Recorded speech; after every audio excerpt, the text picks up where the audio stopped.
So we've got tabs on tabs here, guys, for all the different vehicles and features that we might be seeing come for the rest of the year. This is going to be a bit of an overview, a pretty in-depth overview of the stuff that we know is coming, or at least is tentative on the release view, and stuff that we think might be coming. We'll get to that towards the end. First, we're going to go through all the confirmed stuff, just so we all have a good idea of what to expect. You know, this IAE is exciting. It's a lot of ships. It's a lot of noise. But for people who are really just looking for new features, it can come off a little disappointing by the end, because it is mainly new ships. So we'll dive into the deep end here. First stop, everybody's favorite, John Crew. No, the Crusader Spirit. We don't really have too much to talk about with the Spirit. We've covered it a lot over the last couple of weeks, and because of that, I don't want to spend too much time on it. But we got a pretty decent segment on it last year, sort of in CitizenCon. It was last year's Zeus, if you will, and they seem to try and be treating the Zeus in the same way. We'll probably be seeing it release around CitizenCon or IAE next year. But last year, I wanted to give you guys a little look into what they were saying about the Crusader Spirit and sort of where it fit into the lineup, what their plans for it were, and we'll discuss how that seems to be shaping up so far. Our new concept ship, which is the Crusader Spirit. This is a series of ships from Crusader Industries that is designed to take on a variety of other manufacturers' ships at the two-person crew level, and does a wide variety of tasks depending on which variant you pick. The two standout competitors to this ship are naturally the Cutlass, and obviously the Cutlass Blue, Red, Steel, and the Freelancer series. Those are all similar sized ships to this, and they also there's a first thing that he said right here is that they want this to be a competitor for other two-person ships. And the way that they are pumping out these more mid-sized ships now, it actually does seem like maybe the difference between a 2- and 3-person size ship would be significant enough to not consider them competitors. I mean, in certain instances, yes, because we all have different types of activities we want to do with a ship that might be outside of its norm. But like, there's a lot of comparisons between the Zeus and the Spirit. And the fact that they're releasing in such close proximity, and like just the focus on the amount of, I guess, suit lockers, beds, and stations per players in the ship, maybe the Crusader Spirit is something that's going to not be as impacted by the Zeus as people are thinking. But, well, we'll have to see how the components and the balance and everything weighs out for that. Similar sort of roles. Compared to the Cutlass and Freelancer series, the Spirit benefits from not only Crusader Industries' sort of stylish physical appearance, but also their renowned speed and agility over those other variants. We have 3 variants of the Crusader Spirit. We have the C1, which is the cargo hauler version. We have the A1, which is the light to sort of medium bomber version. And then we have the E1, which is the executive VIP transport version. One of the really nice features of the Spirit series as a whole is the front half of the ship is kind of like this shared area, and it's the rear section that swaps out. So the C1 is the cargo hauler version. This comes with 48 SEU of cargo capacity in the central area. So that's now been upgraded since they did this concept. That 48 went to 64, and I gotta say, it's a pretty nice sweet spot. You know, I definitely understand the wings take up. For anybody who doesn't know yet, if you look at this picture, it kind of gives you a really good idea of how big the ship is compared to how much space you have. You're basically just this little hallway right here. Like, this entryway is just a little bit thinner than the rest of the ship. And really the only thick part is the cargo bay that's right here in the back. So all of this wing space is mainly unused. We say unused because we don't walk in it. They could house components and stuff there, but we don't know. We don't know if they can use it. So that's people's big complaint, and you can see that a lot of the ship size is that wing. But man, I just don't care because I love this ship. I love the look of it. I love the feel of it. It's simple, but it carries everything I need. I maybe could do with one more room for recreation, but like, I really love the size and makeup of this ship. The versions via the rear ramp. It's wide enough to allow a variety of ground-based vehicles on board, such as the Cyclone. You won't be fitting larger things in it like the tank. However, with the size of the cargo bay on the C1, you can put a vehicle and still have some cargo capacity left over. The A1 is the bomber version of the Spirit, which sort of splits the difference between the Hercules A2's bomber version, which has both size 10 and size 3 bomb options. This comes with size 5 bombs, and they are arranged in 2 vertical gravity dropped formations down each side of the central area. So you have a nice little walkway down the middle, and then you have the 2 sort of lines. There again, this kind of shows you it's basically just this central hallway.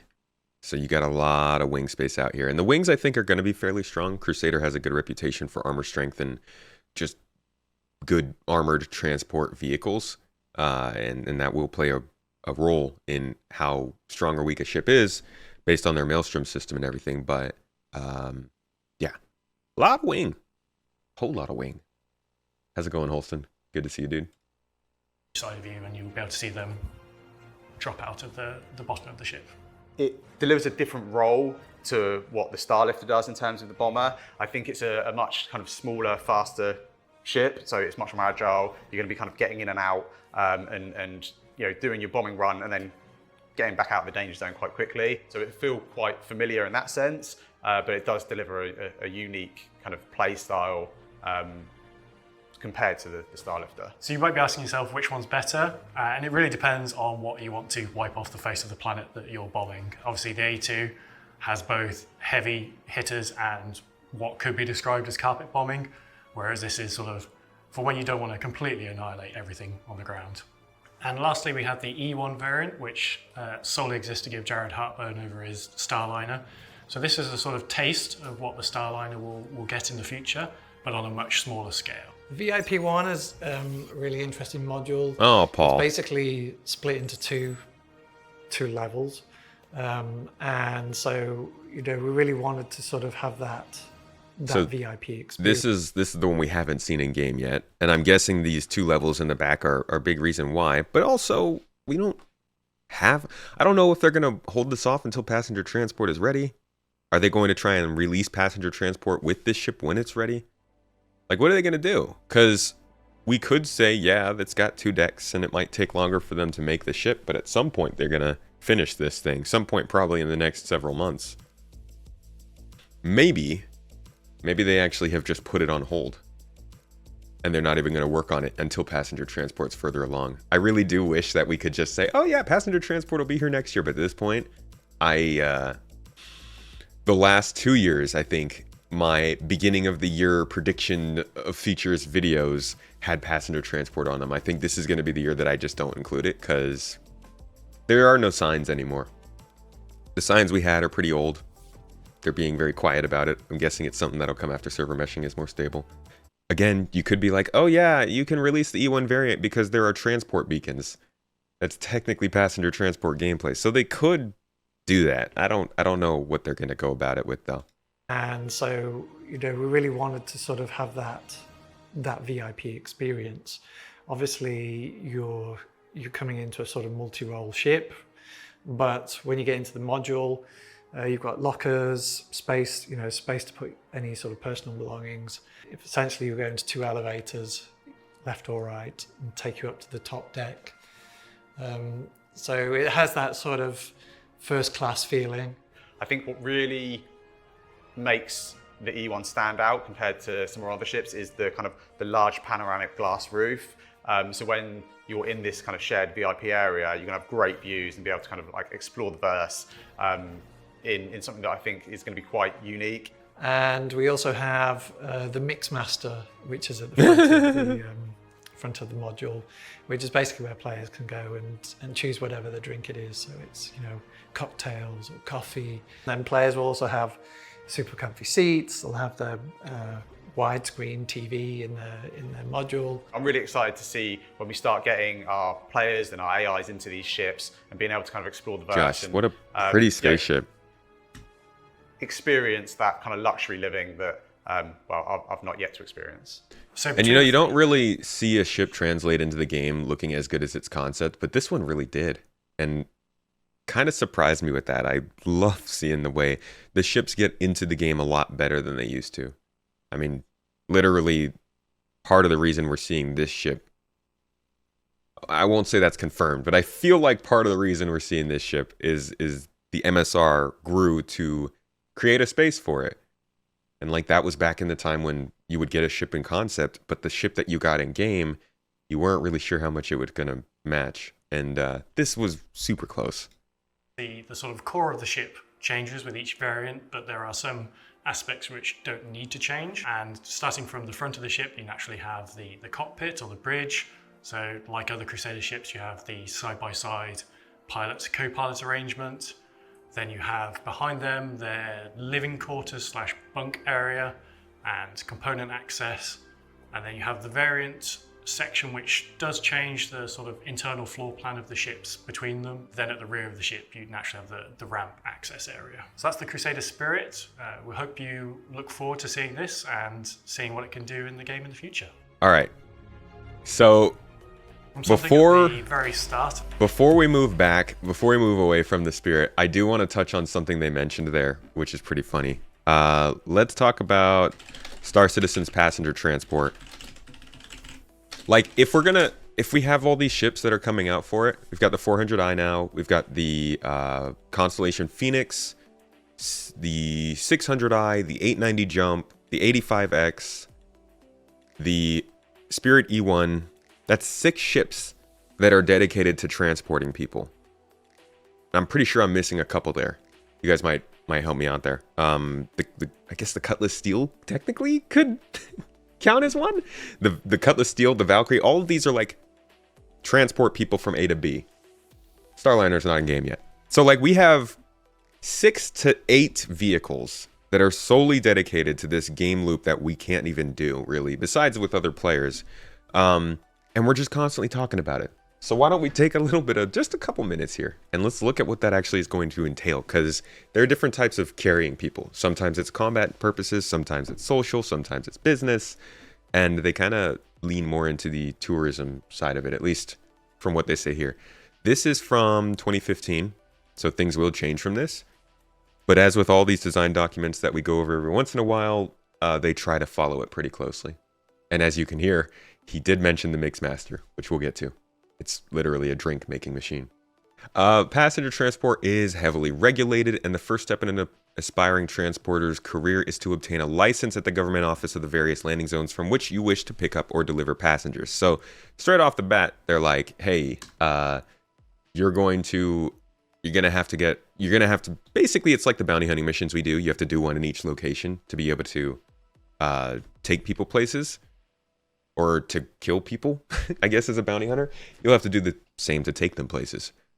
There's going to be recurring fees for the license. You're going to have to work on fuel efficiency. It's just a lot of like theory crafting. But if we get down, they start to talk about things like reputation, which is, I think, more interesting. To transport another character is to have them place their trust in you. And as such, your most important business asset is your reputation. Allow that to be sullied, and it will be a long, hard road to regain the community's trust and business. Reputation directly impacts 2 things: whether your license to operate is temporarily revoked or not, and how much of a discount you must suffer or premium you may enjoy when competing against others and offering an otherwise identical level of service. That's kind of what they've been talking about. I mean, this is them talking about reputation in 2015, 8 years ago, and they've basically been talking about this same idea with reputation during CitizenCon, just not with passenger transport. So with passenger transport, it'll be measured via how well travelers are being safely delivered and the overall level of satisfaction. So it's like cargo boxes with attitudes. While the former is very straightforward, the latter involves the evaluation of many different components.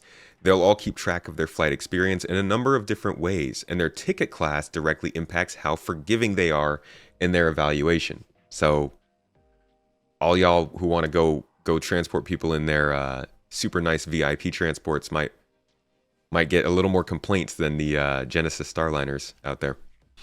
While the higher fares that can be charged for first class may seem very appealing, adequately dealing with the increased difficulty of satisfying a more demanding clientele will require much more than simply the one-time purchase of a ship offering the desired seating, comfort, and amenities. Travelers that purchase the higher tier seating classes expect superior service, higher quality food and drink. It means none of those little pyro slug things in my, my after morning meal. Most people call that breakfast. I don't. A greater selection of entertainment offerings, prompt medical treatment, and better access to shipboard facilities. That means bathrooms. It means you guys can't do that, Cutlass owners. How well these expectations are met will ultimately determine how a player's reputation in the passenger transportation field evolves over time. So, this is a lot. I obviously, this is, again, a theory crafted, granted it's by the people who are literally making the game, is a theory crafting document. But if you go back and you look at all the different ones, you go back and you look at cargo interaction, you look at ship repair, you look at FPS stances and breathing, the new damage system, each one of these documents, you can find all these on their website, by the way, very easy to find. Each one of these documents, like, literally is just a really, really, really old version, or like a just in the words sort of version of what they wanted to do with this game eventually. So when you read stuff here, it's worth taking into account that they are old documents. But these things, they give you some pretty good insight into where the game is headed.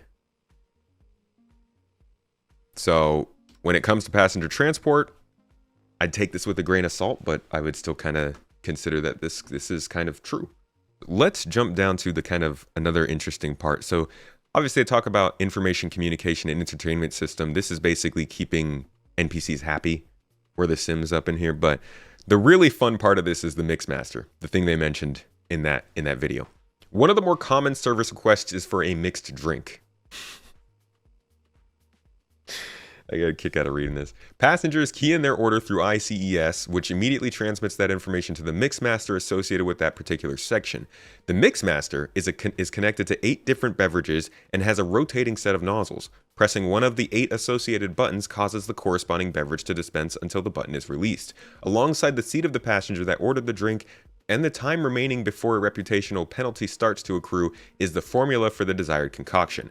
A formula such as 1148 would indicate the 2 parts beverage 1, 1 part beverage 4, and 1 part beverage 8 are required. The quality of the drink displayed on the Mixmaster is determined by how accurately the portions were allocated.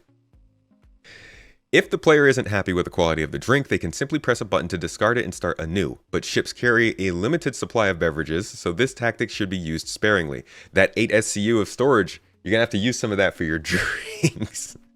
Upon acceptance of a drink, it is moved to a conveyor belt on the side.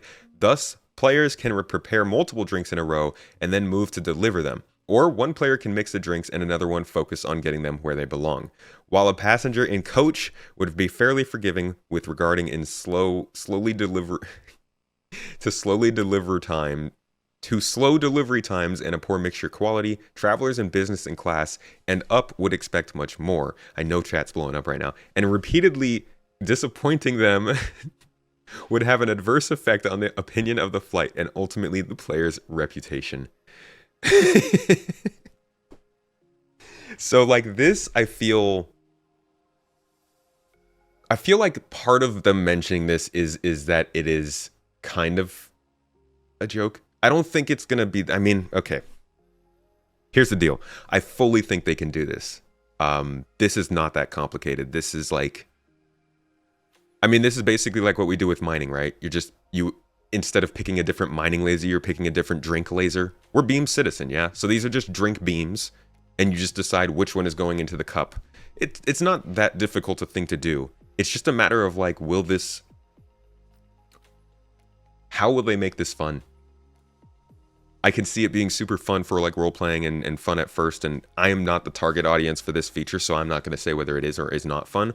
But I feel like in the same way that selecting a mining laser can like really affect the way that the rock responds to you, they'll have to figure out a great way for this to give you some proper feedback. It's going to be interesting. I do believe that they'll do the Mixmaster. They probably won't do it exactly like this, but I think they'll do some sort of drinks can be served. Maybe it will just be like you can choose the drinks for the flight itself. and then that determines how many of the people actually like those drinks. I don't know. Yeah, or drones. But yeah, the Mixmaster, I'm happy to introduce some of you to it. I hope this was a first dive into this feature. This will be more intense than the bed sheets, I think, when people find out about the Mixmaster. There's also like customization and upgrades for all these systems, medical treatment, and then you like have to hire flight attendants. So the same way that you'd have to hire an engineer on your combat ship as an NPC, you might have to hire a flight attendant, and they probably have some set things that they do. We've actually seen like the social AI in Squadron 42 look amazing. So I expect that this will be a very immersive experience to do, but there's a lot to it. And that, my friends, is the end of the Spirit C1 or C1E1A1 part. Now we go and we take a look at young Jared and young John and talk a little bit about the Argo SRV. This is going to be the first and possibly only towboat, at least small towboat in Star Citizen. And after playing with it for a couple weeks, can confirm it's a pretty big deal. I can't wait to do a bigger video on this. I've got a tractor beams video coming out later this week, but the Argo SRV I think deserves its own. I'm not going to go through this whole thing. It's 40 minutes long, but I'm just kind of trying to give you guys an idea of where these vehicles that we're talking about began, what their goals for them were, and where they are now that they're releasing. Don't think I have that for the X1, but at least here we have the SRV. Let's listen in. Coming weeks. But right now, this is our chance to get as many SRV things in as possible. So John, right off the bat, most of the SRV questions were related to the tractor beam. Were related to the tractor beam. Big surprise, that's the big selling feature of the SRV. The most voted up question, I guess, directly to that was, will the tractor beam technology used on the Argo SRV be the same as the ones used for other ships, like the Cutlass, the Caterpillar? I think even they don't mention it, but the Reclaimer is supposed, it's supposed to have tractor beams. Are we talking the same 315p tech? as well. Yeah, it's all the, I'm going to hit these ships. They're all the same mechanics at the end of the day. What's different is the quantities and the power that they have. So the SRV is built around, like, it's the only ship in the game at the moment that its sole purpose is to use that tractor beam stuff. So all its items are built to powering. Tractor beam technology is a very power intensive thing because and I know there's going to be lots of questions about griefing and how it all works, but it's a lot of power to do this mechanic. So those other ships that have tractor beams, if we ignore the Reclaimer for now, those are sort of like, it's like another facet of the ship. It can do tractor beam. They're very small tractor beams. They can only maneuver small little things. They might be just on a single gimbal that can have a small limited range of movement, just to get, like, for the Cutlass 315p. They're there for moving crates around and maybe stabilizing something that's slightly spinning. The Reclaimer's there to move big chunks of ship towards the claw to chomp it up. This is a lot of insight on tractor beams. I didn't realize he was gonna go in depth with all the other things, but like, two things are coming out of this talk that they're having here. I'll let them continue in a second. Two things that I'm realizing here, they're a little bit more powerful than he's making them sound here. The vehicle tractor beams, yeah, they can just move boxes, but they can move like some pretty hefty sizes of boxes and vehicles. We'll have to see what the more heavier materials in a 32 SCU box does, but the vehicle tractor beams are pretty strong. He's also, though, kind of hinting at, I don't know if it's a coincidence, I don't know if they planned it out. I think it's working out very well that tractor beams are coming at the same time as engineering, because the idea of balancing power in our ships, oh my gosh, I mean, I think it'll really start to annoy people. Because right now, if you use all your boost and you're flying your ship hard and you're using your maneuvering thrusters, you get torque imbalance, right? Because your power is going low.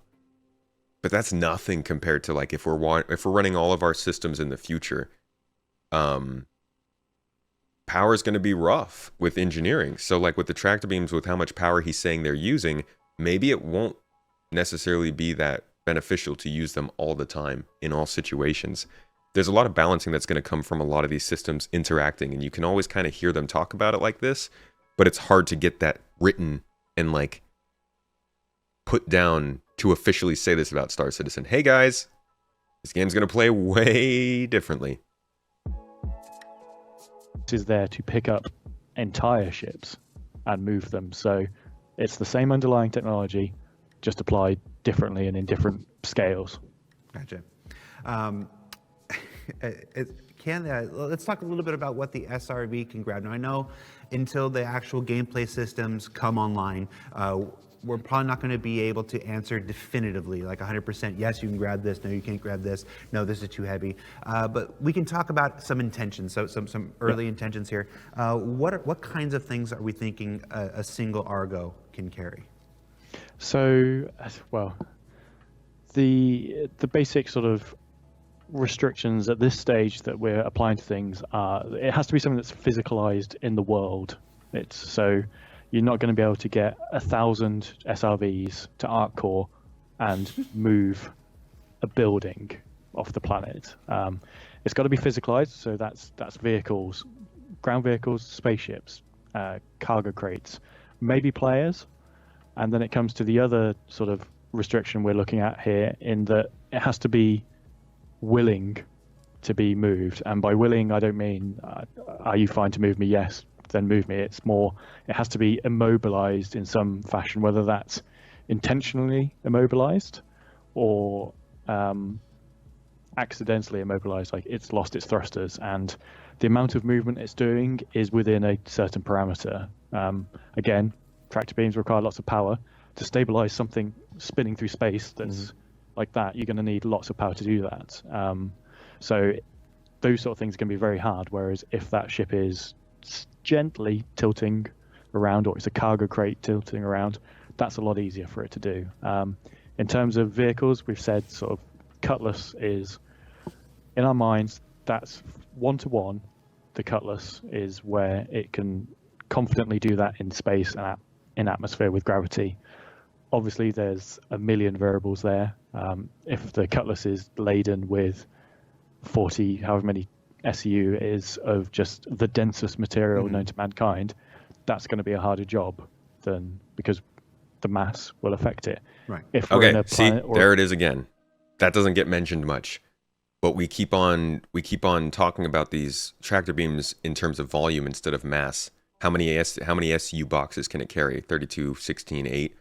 But they keep talking about mass, and the tractor beams show their Newton force lifting. So like at some point here, I really do hope that they just come out in an ISC and be like, okay, so you might be able to lift this box in one place but not the other, and that's going to be important to tractor beam gameplay. But I don't think they've really come out and said that just yet. Or a moon that has 10 times gravity, that's going to affect it. But all things being equal, one SRV to sort of one Cutlass. So it can pull something that's bigger than it, but not humongously bigger. It's got a medium power plant, I believe. It's got some medium items in there because, like I said, it's all about the power. It's got big engines, like a tugboat of the modern world. It's a chassis with big engines attached to it to deal with that. The upper end for one ship, I would say, would be a Constellation, but that's probably going to be a hard job to do in atmosphere. In space, easier, no gravity, no friction. Right. But in atmosphere, it's going to be hard. And then obviously you can chain more ships together to do bigger things. Gotcha. So we are planning on having atmosphere affect the capabilities of towing. A tractor beam doesn't just suddenly negate the effects of gravity. No. It doesn't negate the effects of gravity. It's a weird thing. So yeah, because we all know everything is in the world. It is a gravity gun. It negates the effects of gravity in the sense you can lift something heavier than you'd be able to lift, but it is still affected by forces, it seems, right? World in the universe is physicalized. It has real world parameters. So whilst tractor beams do mitigate that to an extent, it doesn't make your ship suddenly become weightless. You're still having to do stuff in atmosphere with your own ship, and you're just sort of connecting yourself to the other ship. Okay. Now you mentioned the ship has to be willing. Let's go into that a little bit more. And again, these are intentions in the design it may change over the course of development, but as far as our intentions right now, What I mean, if an Argo, what I mean by tractor beams working off of mass is, I mean they have a mass rating. So like they are okay, a force rating. They can lift a certain amount, but obviously that changes based on where you are. locks on to a ship that's fully powered and capable. It's crewed, it's got powered, it's got shields on. What do we expect to happen? It's going to be very hard for that Argo to capture it. When we were coming up with this ship, we're very aware of The trolling potential. The trolling potential of it. It's got a huge amount, and how we want to not make that impossible, but make it very hard to achieve against people that don't want that to happen. If you just close the door and everything, it becomes a not particularly fun thing, but that's not what it's for. Gotcha. So difficult, but not impossible. Not completely impossible. So a ship, or the target of the tractor beam needs to be relatively immobile. So if you're flying along in your ship, and I come along with my SRV and I try and tractor you, if you start jinking or wildly maneuvering, I have to keep up with you doing that, and my ship is not particularly maneuverable. My tractor beam is not particularly quick to move around, and then the amount of power required to hold you whilst you're doing those mechanics might be too much for my tractor beam to even Can keep on top confirm. of. This happens in game already. you guys saw me the first day we were tractor beaming my ship, and it kind of got a little bit of inertia that pushed it off to the side while we were flying, and then it just started flying around my ship as we were soaring through space. Then It's that's cool. The like a physics modifier on the effect. actually work better than I So thought they would. If you're damaged and you're out of power, your shields are going to be down, so you've got very little room for maneuver. If you want to be tractored somewhere, you have to lower your shields, which sort of makes you vulnerable to that. But if you don't want to be, put your shields up. That gives you an extra layer of protection. If you land on a planet and you're concerned about me coming along in my SRV and just picking all your ships off the planet's surface and taking them away to be salvaged somewhere, you've got to do that risk reward of, I can leave my ship powered on with my shields on, protects me against people like John coming along with his SRV, protects me against people trying to shoot my ship. But the downside is I'm using power, I'm using fuel, my signatures are higher, so I'm easier to find. I could turn it all off, that goes away, but then perhaps I need to stay closer to my ship and guard against that. And that's the sort of, we don't want it to be too easy on either end. It's risk reward. Gotcha. All right, so now I'm picturing what happens if... So yeah, that's a bit about the SRV. Again, I don't want to spend too much time on it, but you guys have seen sort of it in game, and I think it's been a good addition so far. Tractor beams, in my opinion, were the best feature addition to Star Citizen. Not in the sense that they changed the game the most or were most important, but I think they had this kind of effect where other features suddenly, or other things in the game suddenly became a lot more interesting than they were before tractor beams. Like Xenothreat. Xenothreat was such a pain before tractor beams, trying to pick up those boxes. Things like Jump Town, looting in bunkers, all that kind of stuff became a lot better with tractor beams, and I think moving it to vehicles is going to be kind of the same. Like, how many times have you been messing around with friends and somebody nudges something in space and it starts spinning? And then everybody's like, okay, how do we stop this from spinning? Because if we nudge it, then it glitches, and then it might go flying off into space. Like, there's so many little situations where having a large tractor beam that could stop like a ship or even an asteroid from moving around like you don't want it to would be great. So, I will drop this link in chat for you all if you want to see it. But this is like a whole 40-minute talk about the SRV, sort of Q&A. Let's see what question comes up next. If it's interesting, we'll stick with it. If not, we'll move on to the Tumbril Storm, the new tank. Larger ships, they get, you send in fighters to take the shields down, and then a swarm of Argos come to lock on and immobilize a ship. Theoretically, yeah. Because it's all physicalized, there would be, I'm not going to say it's going to be easy to do, but if you had a wave of attack ships to take down a capital ship's shields, theoretically, yes, those Argos could try and move it somewhere, bearing in mind, again, power, mass. that ship's not going to have its shields down forever, and as soon as those shields come up, that's going to be a problem. And also that ship is probably not going to be not shooting at all those people doing that. One of the big features for all of our ships is component customization and upgradability. A lot of the questions in the live chat, people are asking if we can upgrade the tractor beam. You know, can we improve the components on an SRV to make the tractor beam more compelling, more powerful?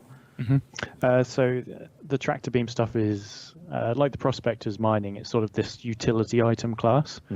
And whilst we don't have any plans right now to go, well, we haven't got 10 more different SRV tractor beams in the pipeline, that is an open-ended thing that we would allow if we, perhaps there might be a ship type in the future that is particularly resistant to tractor beams and requires a specific tractor beam upgrade to it, then yes, it's the same for the Prospector.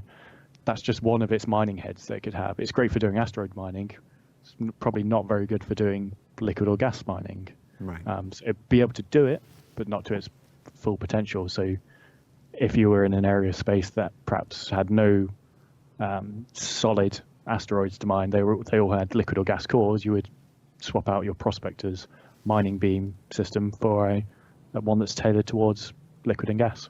See, now that is, again, from the chat and from the that's another thing they don't really talk about, is that these aren't, the mounts for these items aren't tailor-made. They are utility mounts, at least with how they've talked about them. So the Vulture has 2 utility mounts. That's why they traded one of the mining lasers or one of the salvage lasers out for a tractor beam.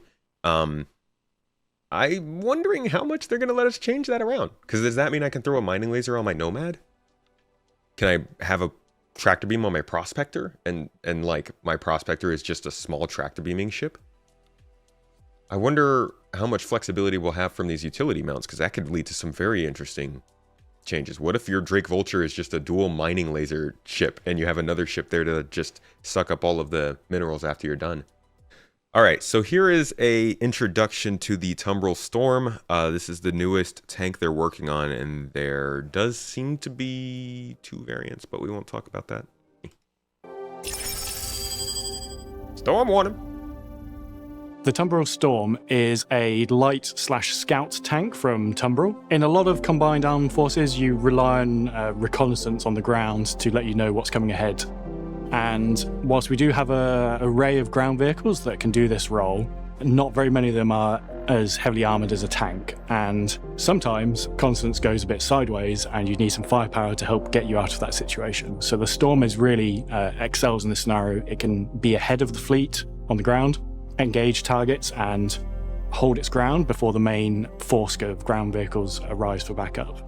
One aspect that we wanted to change from the traditional tank and Nova setup is making this energy weapon based. So it had a much greater independence from the main task force on the ground, and that it wasn't constrained by ballistic ammunition. So it has an energy autocannon on top, twin-barreled, to help lay down firepower, really only constrained by the size of its capacitors and power plant. The Storm is really designed for supporting Novas in attacks. It can take on most other ground vehicles. If you're brave, you can take on a Nova with it, but you probably want to bring a friend or 2 to help even the fight. I received the task to complete a new vehicle. I was told to do a tank, most precisely something that would have become a killer of killers. We had to go back to the origins of Tumbril and let this new tank look less like the Nova tank and more like the Cyclone. So it was important to get back that aggressiveness and that dynamics that the Cyclone had. So we opted for something a little less classical and went on a design that is absolutely more related to the manga and anime's world. When people see the Storm for the first time, I want them to feel scared.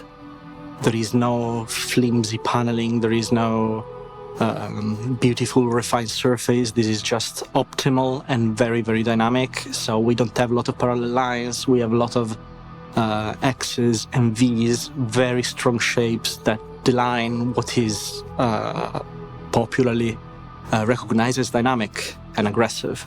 The interiors of the Storm will feel really full of pipes, of fabric, of mechanical stuff. It have to look basically ventral, like you have just been eaten by a machine.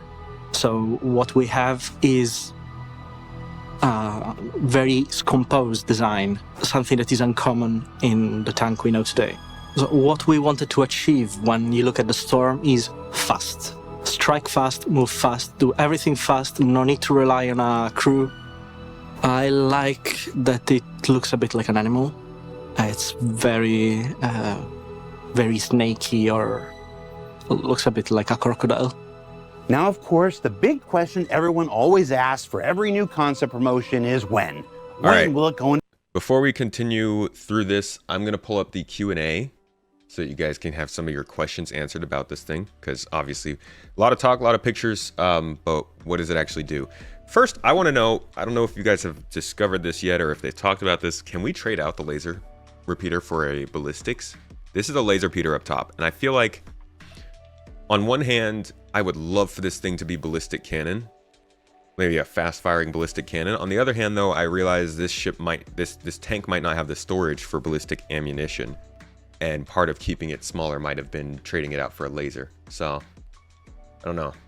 So the Storm is intended to be a smaller, fast assault vehicle, but is so large that it currently only fits in vehicles that can transport the Nova or Atlas platform vehicles. Where does it fit in the grand scheme of things? For example, in which scenarios would one be favored over the other? As mentioned above, while it has the same garage size, the Storm's dimensions allow it to be carried by many other ships, allowing for greater flexibility in terms of transport and deployment. The two tanks operate vastly different roles. The Storm is fast and lightly armed, while the Nova is much larger and slower, but packs more of a punch. So they're a little bit off if the Nova is going faster. We'll have to see if they're going to fix that, or if they're just kind of going to skip over this Q&A. They also, I don't think they answered this question here, to be honest. They should have named the ships that this could go in that the Nova couldn't, right? To really send that answer home. How fast is the Storm intended to be compared to other ground vehicles? All stats are subject to change, so we won't list specifics right now, but expect the Storm to be faster than the Nova and Atlas series, and closer to the Ursa. So, I would say, as always, things are probably going to change, and this thing is going to be faster in the long run than these two. And maybe treaded vehicle driving doesn't work right. I don't know what the heck the problem might be.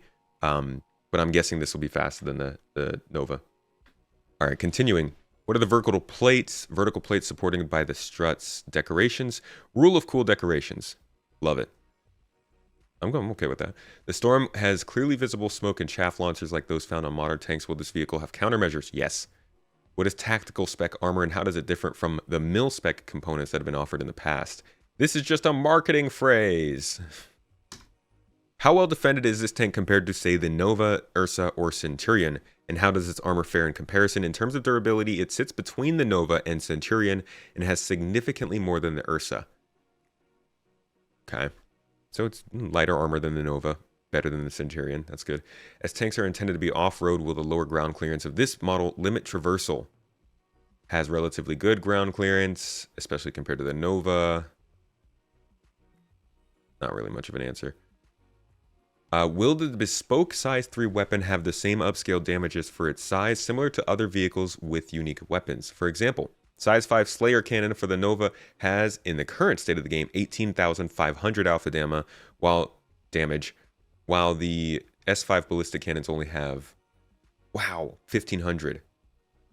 So yes, like the Nova, the size of this weapon doesn't truly follow the other systems given its bespoke nature, allowing for independent tuning, which puts it at a much higher alpha DPS than the number would normally be. So we've seen that in the game. It's a size 3 repeater, but it does, what I'm being told is the equivalent of a size 4.5. So you can do some damage with this thing, with just one of these things. And I'm guessing with multiple, you could probably take down some ships pretty well.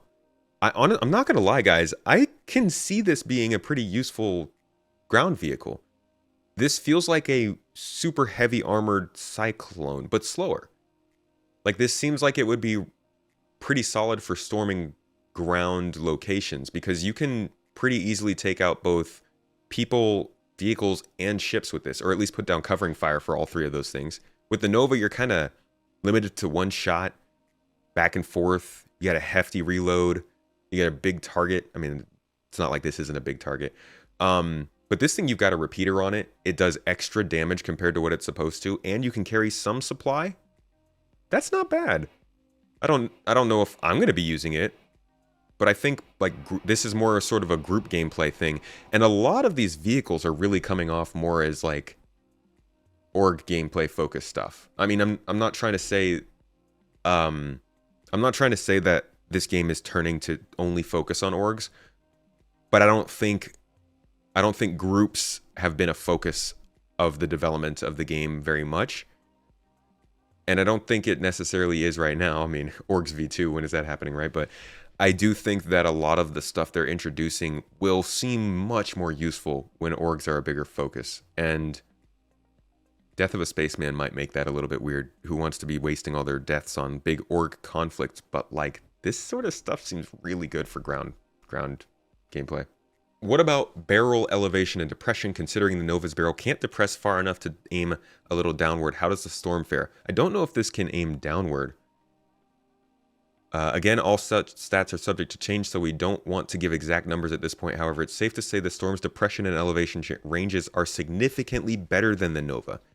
Can we confirm? They allow you to hit things on the ground almost directly in front of you and to the side of the vehicle. That is nice, because like I said, you might want to target ground forces, infantry with this. Let's see. Are there any more interesting? Why just one size 3 weapon? Does it have any additional ways to fight off small targets like infantry? The answer is no. Is the driver's control of the turret restricted to the front area? No, it can rotate. Has a remote operated turret? Yes. There's weapon personal storage. There's personal weapon storage in one of the front track housings and personal inventory space near the driver's entrance. Honestly, that inventory space does make this a lot more useful. The rear of the main body contains critical components, including the power plant, cooler, and shield generator, while the other front track houses less critical components. So that inventory space, I think, is what makes this doable. You could use this to get into pretty highly defended bases as a single player and take on missions that are supposed to need multiple players, right? Because if you're fighting, let's say you go into a mission with 30 infantry, and they expect you to take a crew of 4. You could come in with this thing, and their guns aren't going to do anything to you, and finish it with 1. I'm sure they'll put stuff in to stop us from doing that, but I'm just like, thinking out loud, this thing seems like a decent little runabout, a ground runabout, if you will. So that's the Tumbril Storm. It's in-game, it's in the PTU. We'll be probably playing it within the next couple days on the live servers, and I expect to see a lot more debate about how useful or good it is. I guess let's finish the rest of this segment and see what else they have to say. Oh, you're worth it. Oh, chat. Into production. Well, let's go now to the vehicle team in our Los Angeles studio and find out more.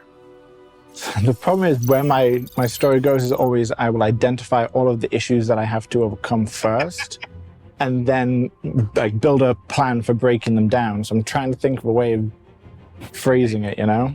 We had a lot of cleaning up to do to make sure it was worthy of the engine, it's ready for engine, it's not going to break anything when it goes in there. And that was what most of the initial white box work we did, at least from an art side.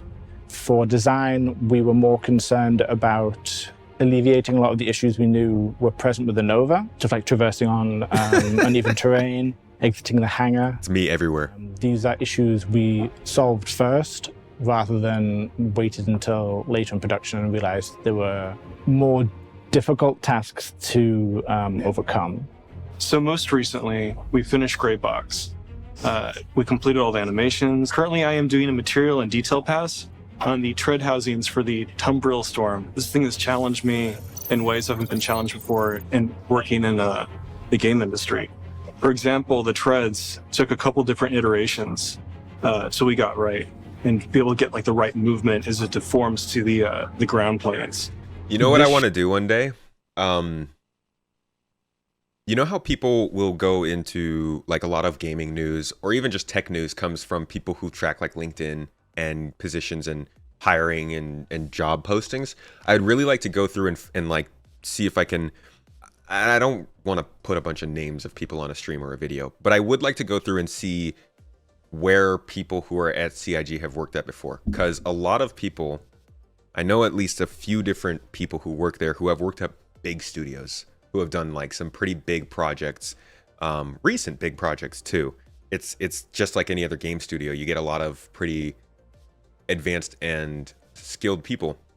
Because when he says stuff like this, like imagine if this guy is like saying, hey, yeah, this was a challenge for me outside of working in the games industry, and you find out like this dude was a developer at World of Tanks or something, and you're like, wait, what are we doing with tanks that challenge this dude? It adds a lot of context, and I think a lot of people don't realize that CIG is actually filled with a lot of very good talent. For example, the treads took a couple different iterations, so we got right, and to be able to get like the right movement as it deforms to the ground planes. This ship is definitely more organic than anything I'm used to, and I suppose it's like its own challenges, but it's been a learning process. Yeah, just to continue on to LOD0, finalizing all of the art assets, making sure everything's going to be correct for when we move on to all of our higher detail, tertiary details that will go into it later. Everything from the way the doors open on the tank to the cockpit itself. When you go inside this thing, it's like stepping into a mech. It's completely different from any other vehicle I've seen in this game. My favorite thing about the Storm is going to be the role of it. The Nova is a very, very big tank. It requires 3 people. It's got that big size 5 cannon. You don't always need a size 5 cannon. Some people may disagree, but I don't think you do. The Storm is a little bit quicker, only requires 1 person. It kind of sits in a really good spot between something very quick like a Cyclone and something a little bit more punchy like the Nova. I'm excited the progress that the team has made on this. It's been a real beauty to work on, and it should be a lot of fun for the players too.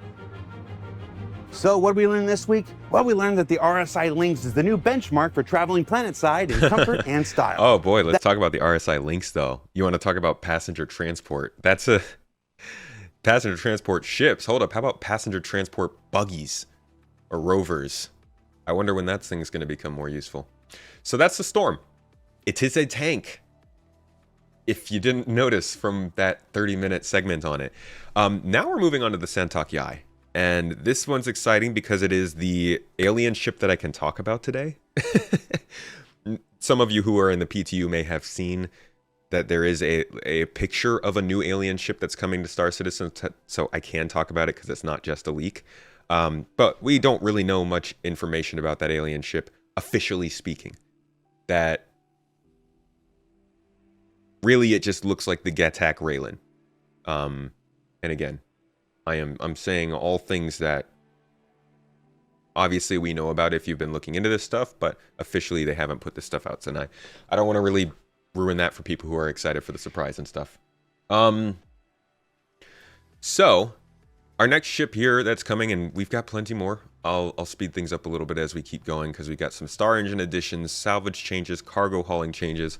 But for now, the Aopoa Santaki is an alien ship that was introduced in 2018 as the heavier version of the Cartual. And I just wanted to give you guys a chance to read up on sort of the flavor text for it so that we could kind of hear what it was supposed to be about. And then we got a Q&A, and then we got the most up-to-date video on what it looks like. So first, from the unmistakably angular profile to the game-changing dual-vector thrusters now synonymous with the brand, Aopoa continues the tradition of bold and distinct. It's synonymous with the brand. There's one ship from Aopoa that does that, right? I feel... They continued the tradition of bold and distinctive design while continually pursuing further advancements in technology, engineering, and combat. With the Santaki, we're introducing to the human market Yang 2 laser repeaters inspired by the Xi'an Miltech and tailor-made by Toral aggregate for this model. Coupled with our latest thrusters and power components, the daunting custom weapons package lends the Santaki a potent punch, and will make you rethink the very concept of the light, medium, fighter. That didn't tell me anything, guys. Sorry. I don't know what the heck you want me to think of the ship after that. So, how about instead of the marketing pitch, let's check out the Q&A where they like tell us what the ship is. Okay, what can the Santaki do that the Kartual cannot, and vice versa? What are the advantages and disadvantages? What are the main differences?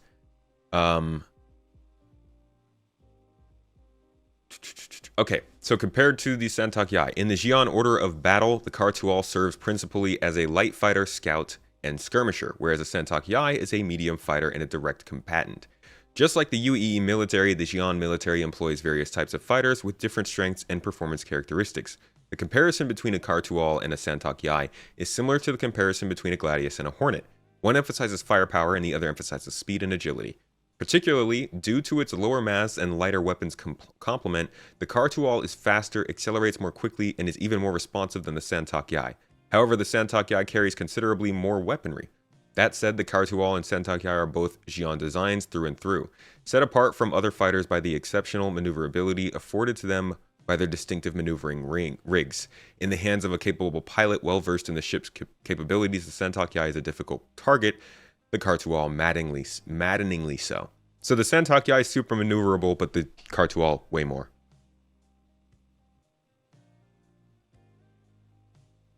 So that's, I think, the theme of this really going forward, and we'll get to the rest of these. But generally, the Santaki is a medium fighter, sounds like, compared to something like a Hornet or a Saber. All right, next question: is this a true Xi'an military ship or a civilian export? It's a civilian export. How does the ship handle maneuverability-wise? In terms of maneuverability, the Santaki is one of the best handling ships of its size and weight class. In this case, the proper point of comparison is other medium fighters, such as the Hornet or Saber.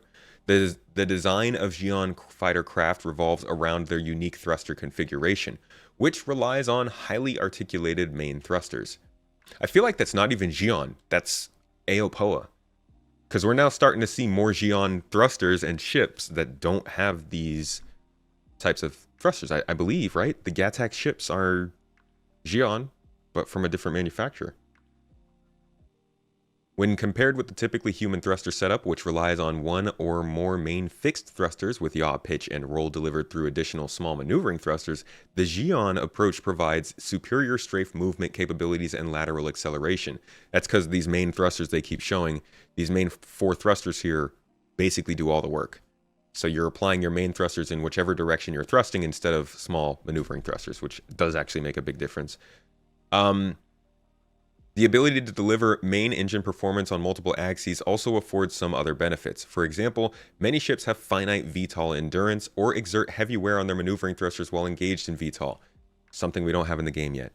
Xi'an fighters like the Santaki barely notice such an activity, it being nearly as natural to them as forward flight. So there you go. If you're in the storm, Santaki might be your problem because it can hover above you. All right, will the Xi'an tech that introduces this new strafing maneuver be applied to any other ships? We obviously know that answer. We've already seen it in other ships. Is this a common ship in the Xi'an Empire? It's the mainstay medium fighter. It's about as common as a Hornet or Saber. They really want us to draw that comparison. Hornet or Saber, guys.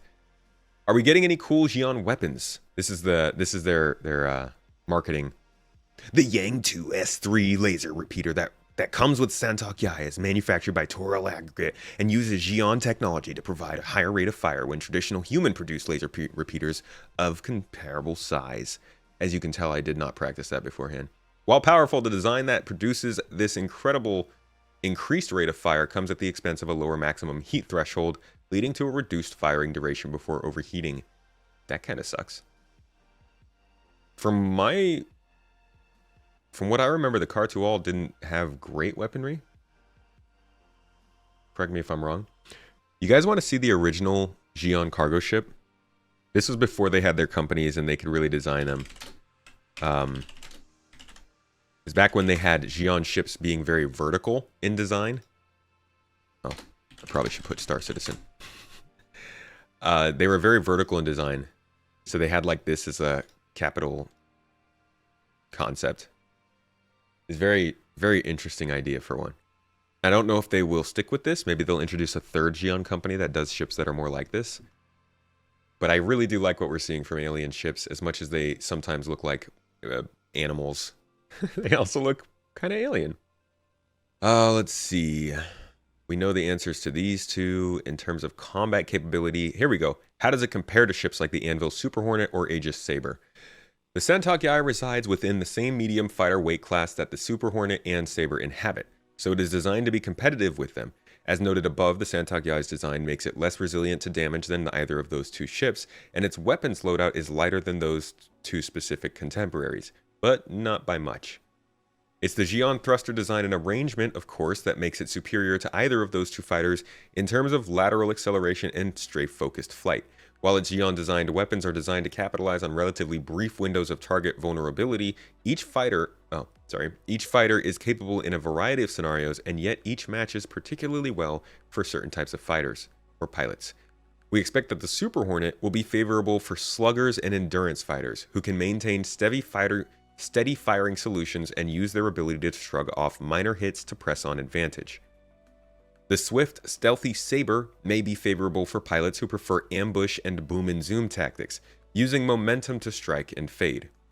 We anticipate that the Santaki may be the favorite of consummate dogfighters and sneaky pilots who thrive in furballs and crowded, tricky environments, never giving anyone more than a few seconds to fire before ducking behind cover. Of course, how it all bears out, it depends greatly on how you, the player, decides to use these ships in practice. We're eager to see what you can do with them. So, obviously, it's fitting a role of medium fighter that moves well. This will probably be the best maneuverable medium fighter in the game, but it has lower weaponry. The way this reads, I think, explains a lot of master modes and why they're trying to slow down combat.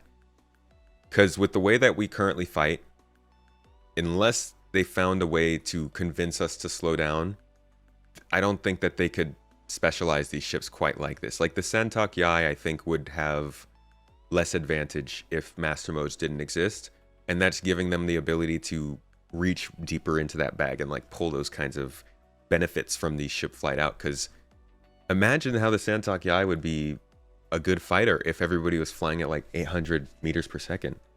So here is the latest update we've had on the Santaki. This was 1 month ago, October 5th, and probably we're going to definitely get an update for this thing in IAE, likely tomorrow. Yeah, tomorrow's Inside Star Citizen will probably have alien ships, including the Santaki. So by the time you guys are seeing this, we'll probably have seen something new on this ship. But I think this thing is coming by the end of the year. It is scheduled for the end of the year, and honestly, it's been in works for quite a while. It's been in final art for quite a while, and I think we'll be getting this in our hands pretty soon. Anyways, here it is. Material work continues to iterate as members of the NAVC continue to develop the resources our Xi'an friends would likely use to build their ships from. Through their use of a variety of material maps, they're hoping to land on what's essentially an alien version of carbon fiber, which should add lots of nice detail to the exterior and then add a pearlescent finish that'll really make it shine in the light.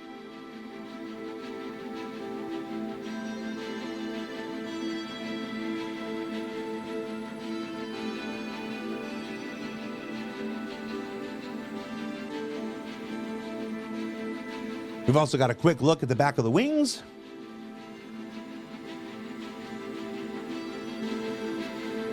And then let's take a look at the cockpit, which you might remember from our Alien Week update has been a bit of a challenge to get right, wanting of course to give it that alien uniqueness while still being usable by the hands of humans and Zero State alike.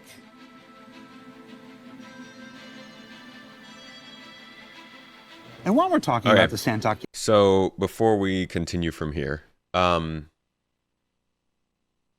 not look that green like in the promos. No, the colors don't translate directly from promos into game, generally because the lighting is always different. So this is probably before the lighting has been completely finished on this ship. They're still in the final art phase, so it'll probably look different like this in game, but also gotta remember whenever the lighting happens. Some of the things I like from this are, again, we love doing this here on this channel, showing that CIG is sticking to the kind of core of how they want to move forward with this stuff. Why I'm kind of still thinking we might see a vertical Xi'an ship. A lot of the little motifs that we see from the design here are similar to the concepts they presented back in 18 for Xi'an. So like these sort of gold inlays that you see, the way that the shapes fit together, when you look at the control console, like some of these shapes here with the metal here and the hex patterns and stuff, it all feels very similar, this part here, to this stuff. Let's take a look at some of the art and animation on display inside some of the larger giant ships. As you can see, there are many design aspects that set the giant ships apart from the UEE craft. Some are obvious, while others are subtler. The giant aesthetic has a certain elegance you might expect from an ancient race that has been travelling the stars for thousands of years. Their doorways, terminals, even the concept of gravity are just different. Especially love this PC Master Race.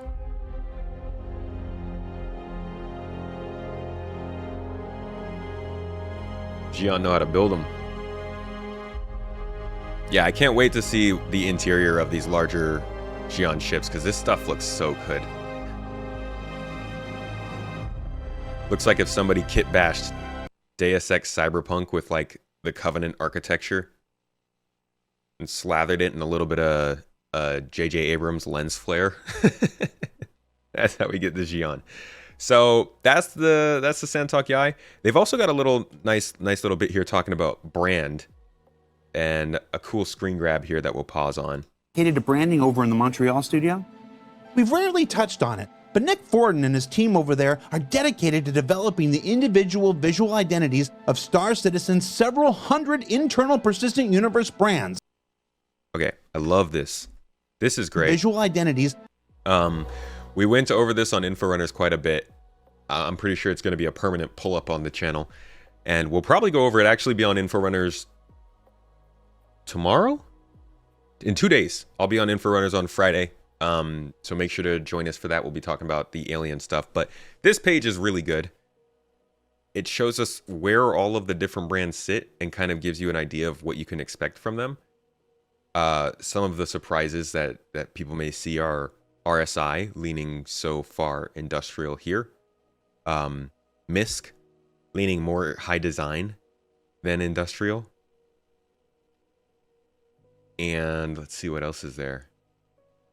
Maybe Drake being, I guess Drake makes sense as commercial, but overall, I think this gives like a really interesting insight into the companies. And sometimes they have some designs that go outside of where they're looking, where they're what they're doing. Like RSI has a very commercial industrial design, so does Aegis, while MISC has very military focused high design stuff. But at the end of the day, this gives a pretty cool look into what the different companies do. Of Star Citizen's several hundred internal persistent universe brands, including this look at the brand document of Aopoa, maker of the Santaki we just looked at. This is from Sprintalk inside Star Citizen. Really tied that together. Now, some folks might write branding off as simply marketing, but the work of this team has been essential to recent improvements to Hurston and Area 18 and New Babbage you just saw, allowing artists and designers alike to create consistent and immersive identities for each location. And as this work extends to nearly every aspect of the verse, it'll continue to help define and refine all visual elements you'll encounter as citizens making your way through Stanton, Pyro, and beyond. Love that they are refining branding and stuff. They're really starting to bring things together. Like the game's starting to feel more connected, which is good. It's solid. It hasn't felt like a game. It really hasn't. It's, oh my god, my tripod's about to fall off the table. It's felt like a culmination of interesting tech and exciting experiences. But as far as a game goes, especially after seeing what we saw from the Held the Line trailer squad and CitizenCon, like Star Citizen hasn't felt like a game. And things like regular inventory management and new player guides and consistent branding and design across all things and like basic gameplay stuff, it just makes everything feel a lot better. Our next ship, our next vehicle that is coming by the end of this year is the X1. This is another hoverbike, one that probably should have already been here, and what I'm about to show you is a little bit of a little commentary why I think it should already be here. We're going to fly right through the X1. It's not a super important vehicle. It's a hover bike. It comes with 3 different trims. The regular one, old Reggie, the X1 Velocity, which is a race-ready bike, and the X1 Force, which is more meant for combat, because, you know, when you're thinking you want to take over a base, you get your hover bike. Anyways, this was really built as a companion to the 400i. Any of you who have the 400i know you've got a little thingamajig, like a little bay, a little hangar in the front of your ship, and you can have a hover bike in there, but it was made for the 100 X1. And the X1's been kind of a pain in the butt, because why hasn't it been made? None of us really know, especially after what I show you in this next video. It seems like it was supposed to come out at one point, and they just decided we got more important things to do, so they held off on it.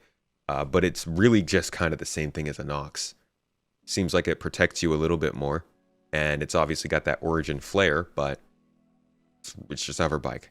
Anyways, first, before we get into that, here is a little bit of a talk about, this is like 20 seconds talk about Origin design and stuff, and I think a line that's mentioned here sort of shows that they were going to get this to us, but they weren't able to. This is April 12th, 2018.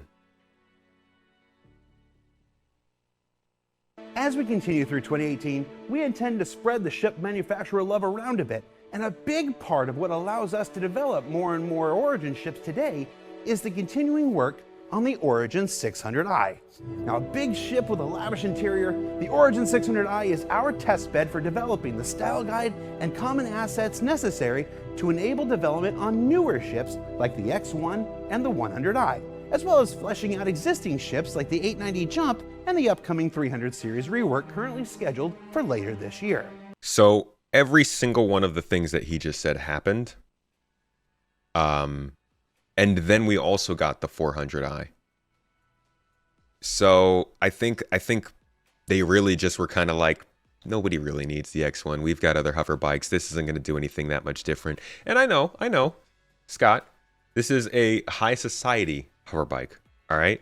When you get in and out of it, you're getting fully enveloped. It's actually pretty weird looking. I don't know if there's any shots of it here. No, it doesn't look like it.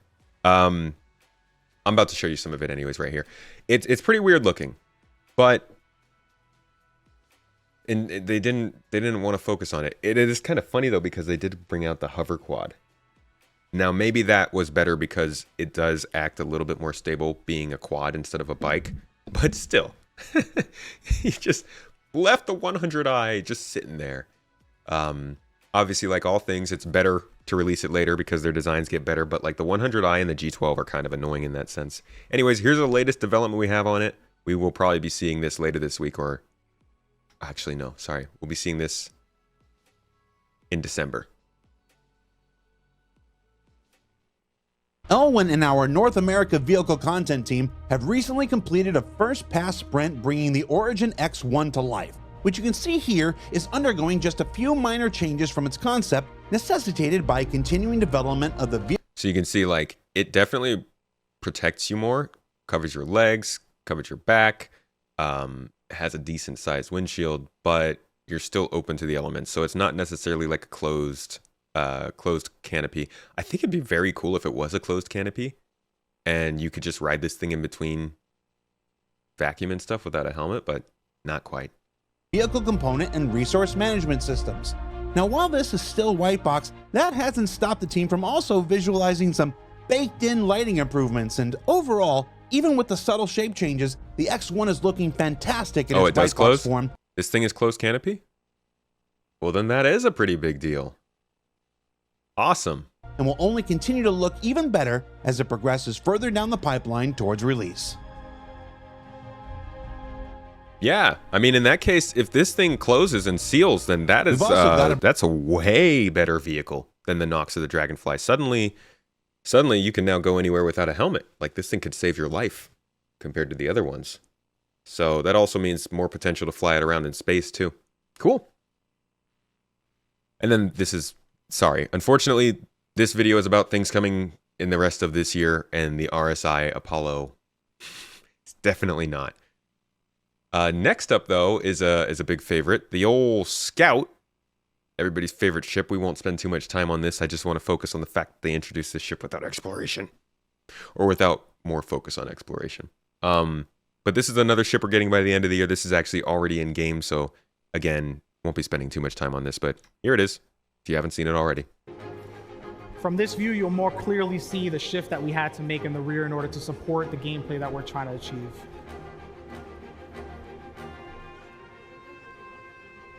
We're really proud of what the team has done with this ship, and we hope you like the Scout as much as we do.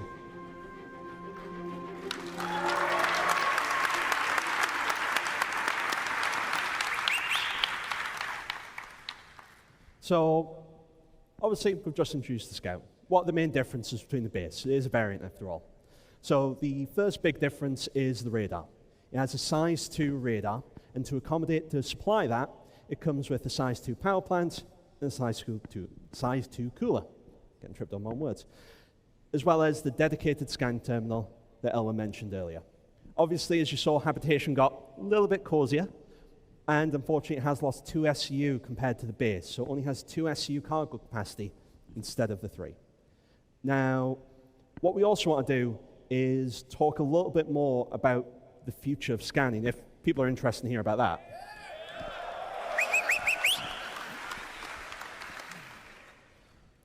So what is the future of scanning? We'll touch on it lightly. At the moment, there are 2 main ways for you to interact with the scanning gameplay loops. The first one's obviously the scan, and the second one's the ping system. Both of these are going to be merged into a single system known as a scan wave. When you send a scan wave out, if you get any successful pings, what will happen is it will immediately populate your HUD with an AR marker, giving you information about what you've been able to scan, as well as starting to give you far more interesting information than you get now, rather than just the name of the ship. The underlying system will work on the signature system, similar to what it does today, and there are 2 main scans. There is the quick scan. The quick scan is just a low version of it. It has a very small impact on your own signal output, so if you want to stay a little bit more covert and potentially not be seen looking at something you shouldn't, you can use that one instead. The main benefits are small increase to your actual passive detection range, as well as being able to detect things that maybe are a little fainter than you should be able to see. This has a decent amount of cutting through interference, but not phenomenal. The other version is the charge scan. The charge scan is the big scan. Now, this will actually allow you to detect things up to quantum boost range, which is way, way further than the current passive detection range. And not only that, but it'll actually drop a marker allowing you to jump straight to that location for whatever it is that you found.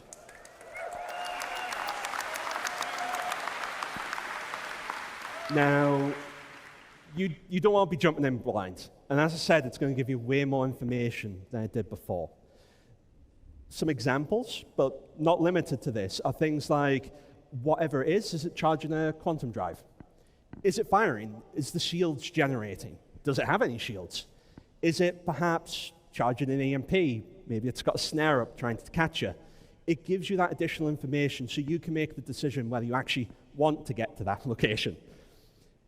That's just a brief glimpse into the future of scanning and what our vision is for it. Right now. Yeah, so see, at the end of that, they should have just been like, and here it is in game. Because that's how most things were, right? Most things that we saw at CitizenCon were, this is a feature, this is how it works, this is our idea for it. Here it is in game. We know they're working on this because we've seen it a couple of times.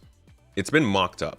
Like, it's not the actual functionality of it working, but the ideas and the systems have been put in place. Quantum boost, the points of interest indicators and stuff, the UI elements.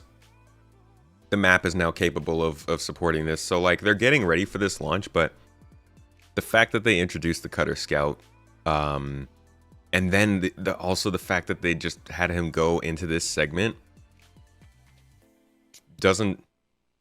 it fits with other Citizen Cons. for sure. I would have expected this at a CitizenCon normally, but after this one, this segment comes off a bit less interesting. Okay, here are some of the more intensive features that are going to make a difference across the whole game. So we have gone through all of our vehicles that I expect towards the end of the year. We got the Spirit, SRV, Storm, Santaki, X1, X1 Velocity, X1 Force, Cutter Scout's already out. And then another straight to flyable ship for IAE. So we've got 8 ships, if you include variants. And the Scout, we've got 9 ships that are coming to your hands by the end of this year. We just covered all those. Now we're going to get into features, starting off with the engine-focused, more critical stuff that's going to make a difference across the whole game. So replication layer separation, cloud, fog, and weather improvements, and some hair additions. Then we'll get more into the kind of tangible features that you'll feel in the game yourself, like salvage and cargo. So starting off, here we've got some of the graphical improvements we saw at CitizenCon. Again, this is a different CitizenCon. I mean, yes, last year some of the stuff, and the year before, some of the stuff we saw came into CitizenCon, but this year, a lot of this stuff is hitting right off the back of the event. So here is some stuff that I think is pretty substantial that they introduced regarding clouds, weather, and fog. That's looking pretty good. And this will be coming probably with 3.22 in December. Vendor in the R&D team. The first new feature is the light shafts. They are volumetric shadows from clouds cast into the atmosphere. They are truly volumetric and 3D, fully integrated. They are not just a post effect as it is usually done in games. With this, the atmosphere from an overcast sky gets darker, and this is important for planets and locations with bad weather. Another component is the new ground fog. It follows the terrain up to a specified elevation for different locations. It is also fully integrated into the atmosphere. It receives volumetric shadows from clouds and terrain. It reduces the light scatter into the view ray. And in this video, we are showing all the features combined together. In addition, we made many improvements. Honestly, already, just the ground fog on its own. I mean, you guys remember at CitizenCon last year when they were showing that pyro demo and we all saw the ground fog, which was actually just a glitch in the clouds. I'm guessing that this ground fog thing that they've put in will let them do super thick ground fog on some planet where that is appropriate. Because it's too cool not to. But this just looks so good. This adds so much more depth to the planets that I think already look great. I mean, Star Citizen has, in my opinion, the best looking planets in the market. Starfield does come close, and I think in some instances Starfield looks better. But like Starfield came out, you know, that's it. This is literally, they're putting in another improvement to this Star Engine right now, and they will continue to improve over the years. So I think this game is just going to continue to put out planets that outpace the industry if the team stays at this pace. Regardless, even if they're not industry standard or the top or whatever, these look amazing. And these improvements, I think, just add to that. I just hope my graphics card can handle it. In addition, we made many improvements to cloud shaping to allow for more variation and details. The shape noise blending, a vertical variation, has been improved a lot.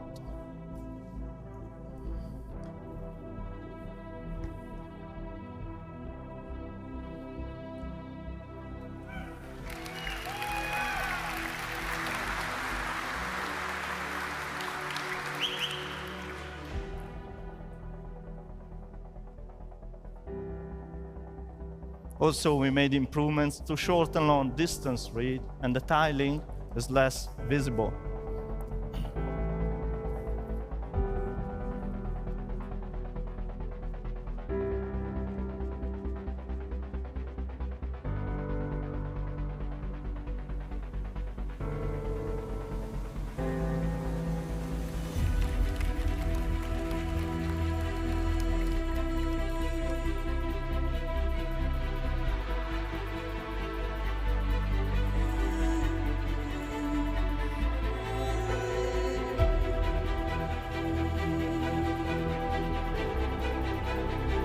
think this is the best. We already watched this earlier when we were going over this, but I'll kind of move the so you can see over here the mouse. Follow the mouse and you'll see kind of where the old version versus the new version is, because we've all seen the clouds and we've seen how disintegrated they can look. So moving it over this line, you can see on the right side there how it used to look for all of us. This is current, so this would be 3.21 right now, and what we're seeing on the left this just looks so much worse. What we're seeing on the left would be 3.22, I guess. Yeah.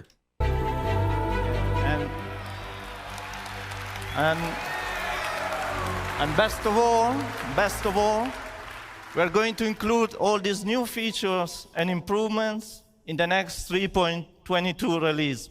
Okay. Thank you. Thank you.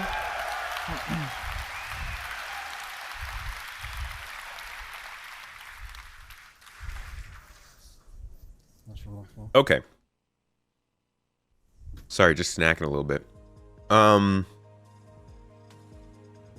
So that was the first part of sort of engine stuff that we're getting. Clouds, fog, lighting. You know, it doesn't make a huge difference to the game, but I think it's going to make the planets look a lot better. Next up. Oh, I don't even have it on here. New hairstyles. I guess I could take a look at that real quick. So this isn't too much. Cool. This is really just we're getting some new hairstyles in the game. Unfortunately, not the character customizer. So if you didn't see it already, this is the new character customizer. I kind of like this. Yeah. Very nice. All right. It really, oh God, I love it. I can't wait. It's so much better than what we have. Unfortunately, this is not what we will be getting right now. What we will be getting by the end of this year is just going to be these new hairstyles here. So, as a last note, I'll leave you with this video, and next, Forrest will come here to talk about this stuff. So, let's take a look at this, guys. This is actually what you're getting. Into the PU.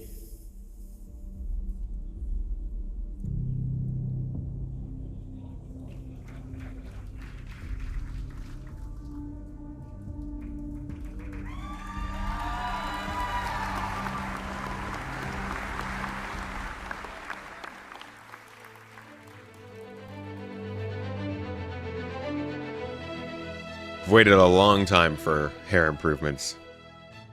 So, you'll understand why people are so excited for it.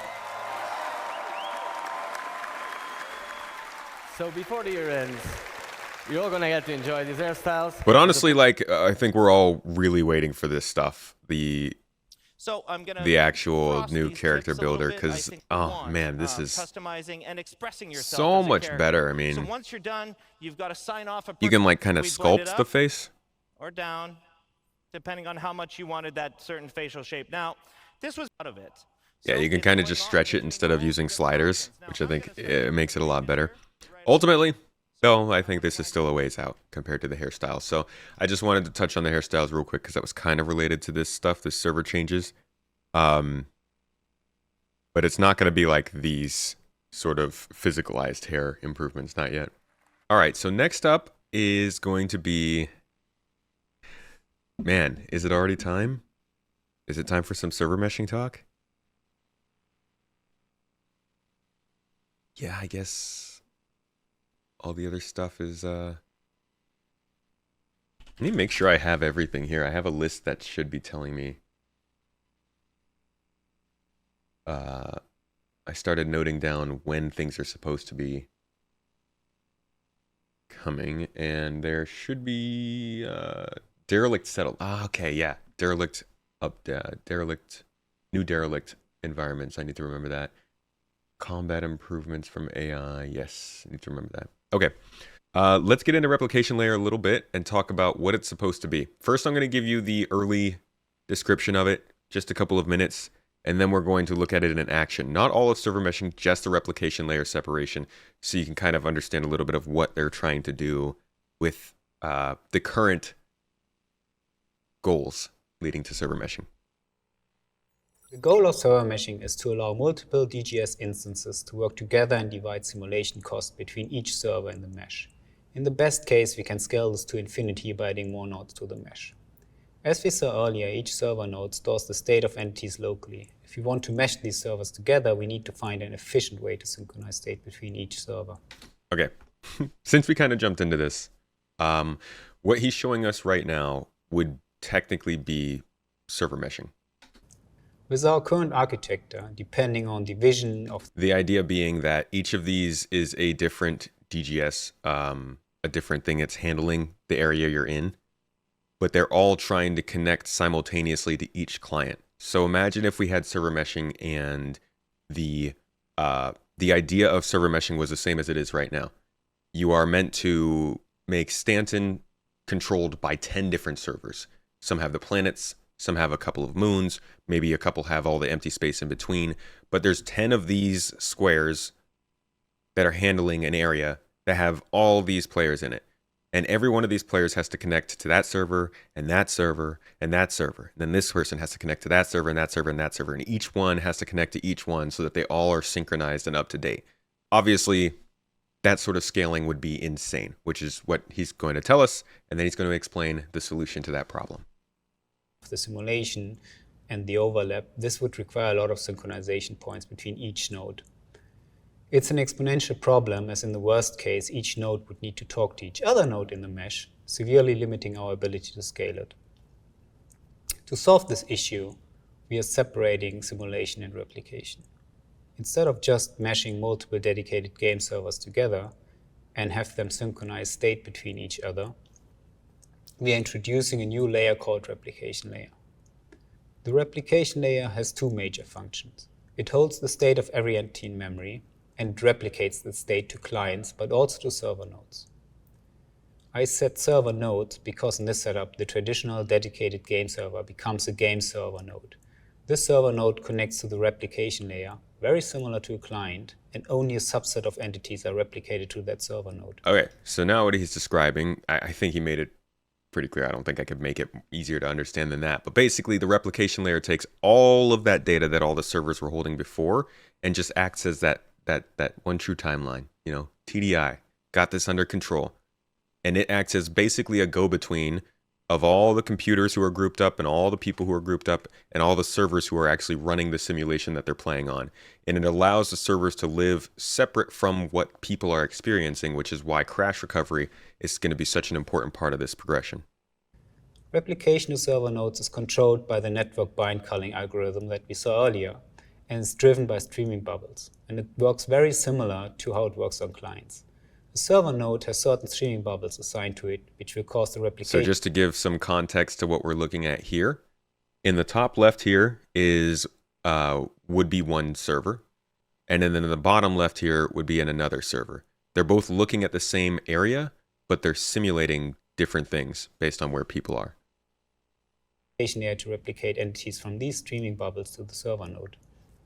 Contrary to a player's client, a server node has the additional responsibility to execute server-side authoritative code for those entities, controlling AI, doing damage calculations, etc., etc. The result of this simulation is then written. So this would be on that screen that we looked at a little bit earlier. Let me go back real. So looking at this, if you've got one server here, let's say this server controls Crusader, right? And all of these players are on Crusader. So all of their things that they do, the people they shoot, the stuff they loot, things they kill, all of that is happening on this server. But because all these other servers can take authority over that space, they need to know that. And so this server would pass the information to the replication layer, because obviously it has to sync up with the clients anyways. And the replication layer would make sure every other server knows that. So then, if this server, the one that you're on, were to crash, the other ones could take over. And you would miss out on that 30K. So what we're seeing here is that happening. When you see that green stream come from this corner into the main area, that's this server node updating the replication layer, which would then update other server nodes. Player's client, a server node has the additional responsibility to execute server-side authoritative code for those entities, controlling AI, doing damage calculations, etc., etc. The result of this simulation is then written back from the server node to the replication layer, and from there it is replicated to all connected clients and other server nodes. Since streaming bubbles can overlap, entities may be replicated to multiple server nodes, exactly the same way how they are currently replicated to multiple clients if players are at the same location. As we look at the next example after this, we're going to look at what happens when one server has to take authority over something that another server can see. We're about to see that play out right here graphically, and you'll see how it is handled in these server nodes here. Then we'll watch how that happens in game after we finish this video. To avoid two server nodes trying to simulate the same entity, only one server node can have authority over any given entity. And only that server is allowed to write entity state back to the replication layer. This is usually the first server node who replicated the entity, and other server nodes will only run client code on those entities.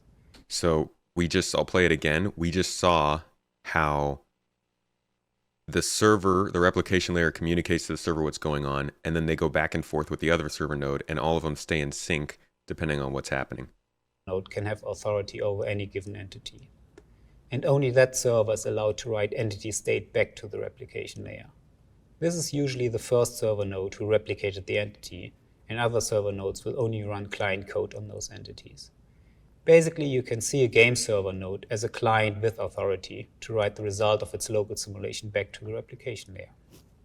Authority can transfer between server nodes. For example, if an entity leaves the streaming bubble of the current authoritative server, it is then transferred to the next server node that has this entity currently streamed in. Further, authority can be transferred between server nodes on demand in order to load balance the mesh.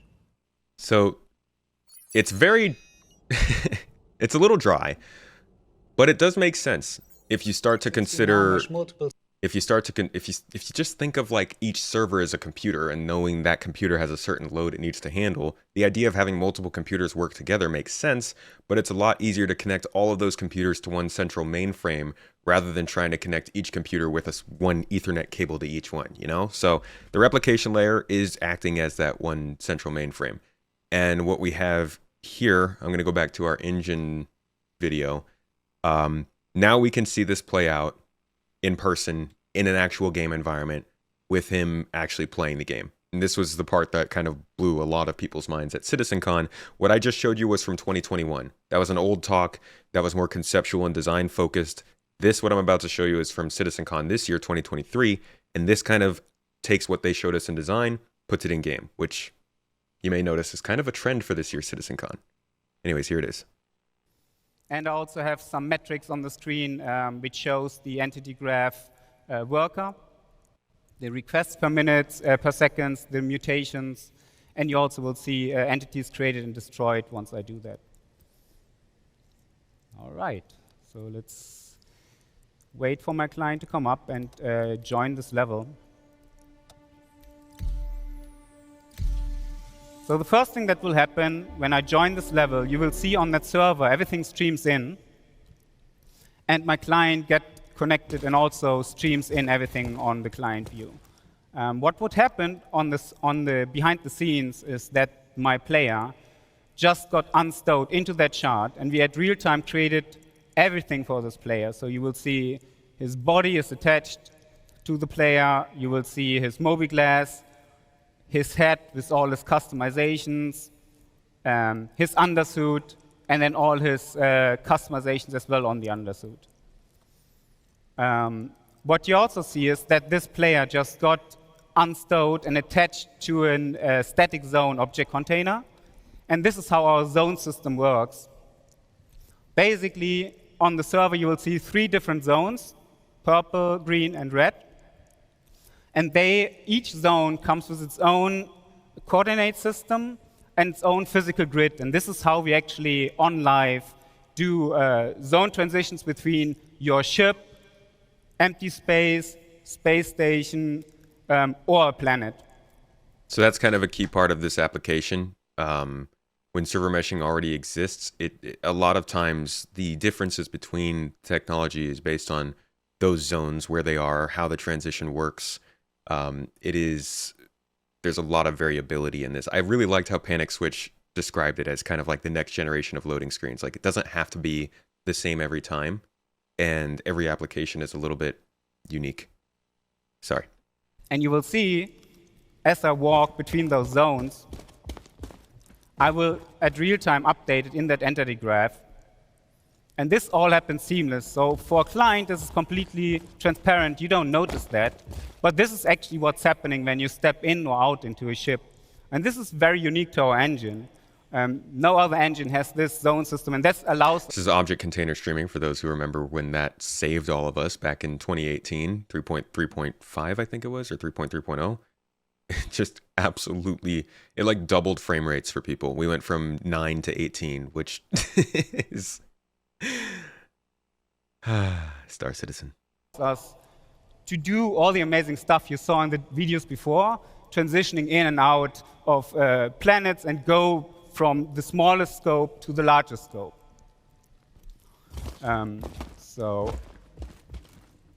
everything we do in a shard, so this is like a mini level, like the mini PU level, is also persisted in this database. When we create new entities in our engine, in Star Engine, those entities get pushed into our entity graph, into our online database at real time, and then from there replicated to our clients. So if I go ahead and spawn a couple of plushies here, you will see they spawn, they get created immediately on my entity graph and replicated on the server and on the client. So spawn a couple more here. And you see this, okay, so what he's doing here is, this is the same guy, by the way, this dude, architect. He's basically setting up this scenario, a situation in which he has multiple servers handling similar areas that are connected geographically. Angus I spawn in the other zone get attached to the other zone. And then if I go and transition one of those, they will also transition between the different zones. So they're not quite servers, they're just still object containers. Sorry, I misspoke there.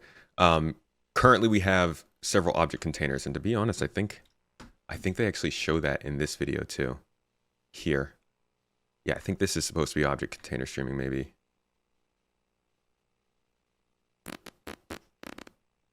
I don't remember exactly which one, but they do show that as well, and that is the basic foundation of where server meshing comes from. And the same works for ships or more complex entities. If I spawn this buggy here, you will see this one gets created with all its attachments and everything else attached to it. And this is just my small demo level here. On live, we have up to 600,000 dynamic entities that get created for one single shard. And this is just the initial state. After 2 weeks, 3 weeks of gameplay, when you guys go in and destroy stuff, spawn stuff, play around, it goes in the millions of entities. So this in itself is pretty amazing tech. The next time I want to talk about is our streaming system. Most engines do stream on texture or geometry. We actually stream entities, and we do stream persistent entities. So when I turn on the streaming system here and I walk into this, if I walk over to the red area, you will see that the purple area will stream out together with all the entities on that server. So it does not only stream out. So again, I believe they show us this here. And any streaming group within the bubble will also be streamed in on the server and then replicated to the client. Entities are considered inside the streaming bubble if their projected stream. We create a so-called streaming bubble around that player, and object containers as well as streaming groups that are visible from the player's point of view are considered inside this bubble. Any object container that is inside the bubble will stream its content, and any streaming group within the bubble will also be streamed in on the server and then replicated to the client. So he's same guy, same topic, 2 years apart? 2 years apart. Basically just explaining his work both in concept and now in engine environment. Out on my client, it actually streams out on that server.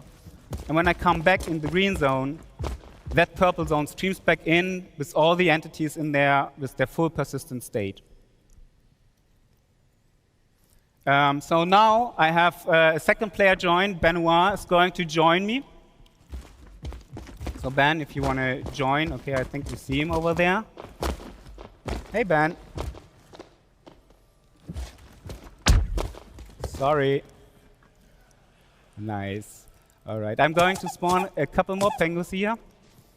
Because the next thing I want to talk about is new technology we are right now developing and we are about to put on the tech preview for you to play. And this is actually the replication layer split.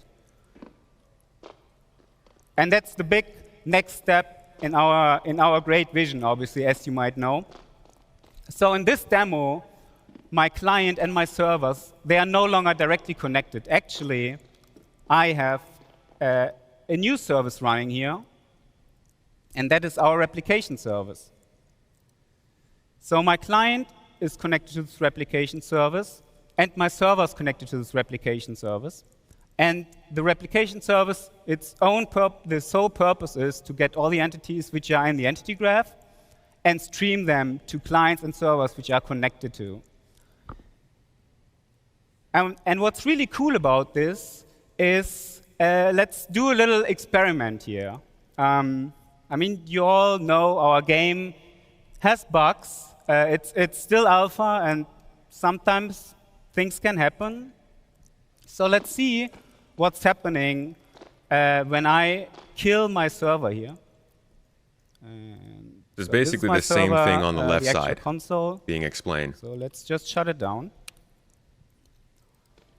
Basically, cuts the server. And yes, this is where you would usually see a 30K or something. You can see Benoit kind of froze there for a bit, and the buggy does a bit weird stuff. So basically, on the left side, you're seeing the same thing.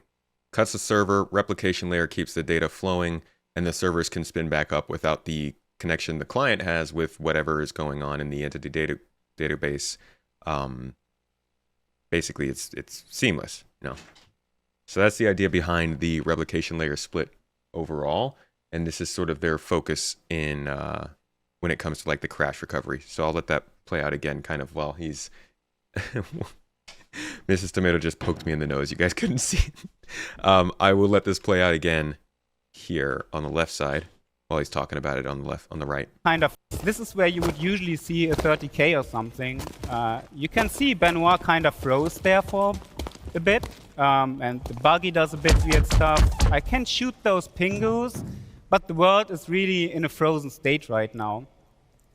But I didn't disconnect, because I'm connected to the replication layer and not to the server anymore.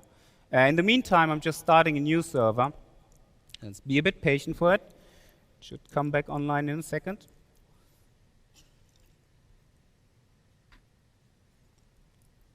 And as you can see, now that the server came back, it restored the state.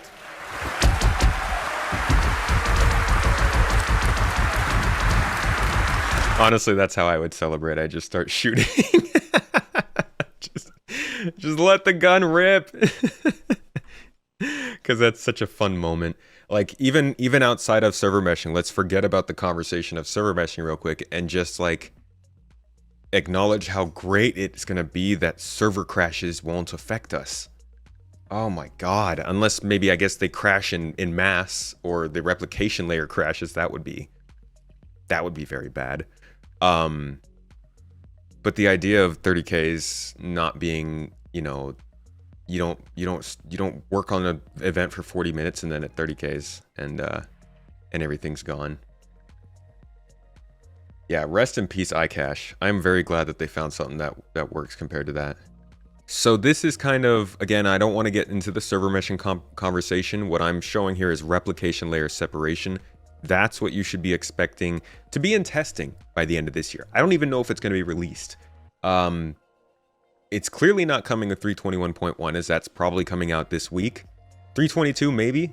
322.1 maybe? I don't know. But the replication layer separation is different from server meshing, and it's not as significant, but it will help with stability of the game. Like, this will be an objective improvement to the game. as long as it works. Let's listen to what else he has to say before they get to server meshing, and then we'll move on.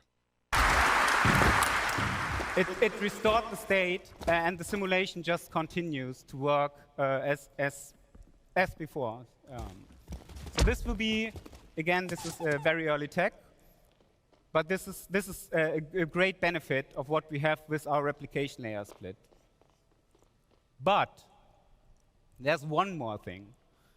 And let's try this thing again. I just killed my server, and I'm trying to do that again.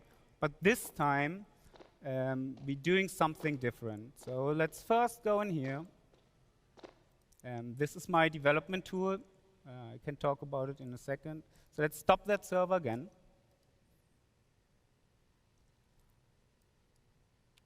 And restart.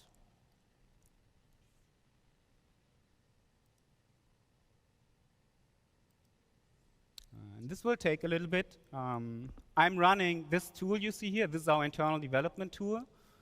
This tool runs the entire stack of our game on this PC. This is obviously for development only, and I can do that with my small test level. But this really helps online devs and all people who work on the incredible, complicated tech we hear to be able to develop our game. And because I run everything on this PC, it's a bit slow. So let's wait and see what's happening here. Wait till you see how my PC works, man. All right. Simulation continues. I can see Ben moving again. Hey, Ben. However, what just happened? Well, as you can see on my screen, I no longer have one server connected. Okay. So this is where he translates into talking about server meshing. That's not really of our concern for this talk. Get out of here, both of y'all. All right. So that's some of the back-end tech that we should be expecting this year. This was both server meshing, or sorry, there I go saying the words, replication layer, separation, and yada, yada, yada, yada. Now I've actually got a couple things I realized that I forgot. So let's go to the first thing. Now we're getting into more tangible features, things that you can actually touch and hold and feel. I take it I don't have to tell you that the HDR improvements are coming into the game. They've already kind of started. But what I'm looking for now is this one. I'm going to show you guys some locations that we have coming into the game. System. Yes. Completely, Living on the Edge was a lot about Pyro, but Pyro is not the only place that we are getting advancements or improvements. The Stanton system is going to see some new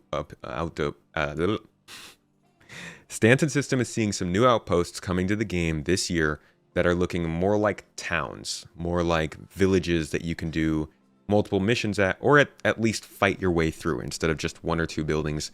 These are looking like a lot better ground locations to start loading content into, especially once server meshing allows for some more load in smaller locations. All right, so let's take a look at some of these new locations. Again, these are coming to Stanton. You don't have to wait for Pyro. These are going to be new ground locations for missions and different types of stuff. And this is kind of a long segment, so I'll kind of skip through it. We've already seen some of it, but I'll let you guys soak it in again.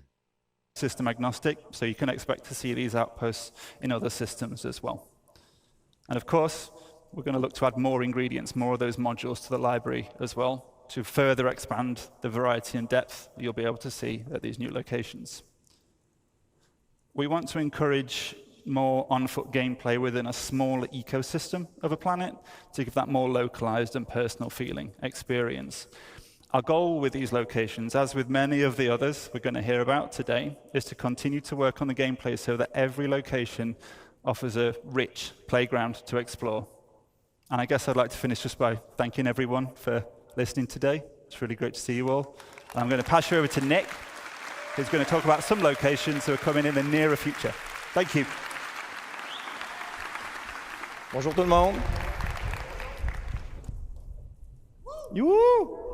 We are French Canadian on the here. Cool.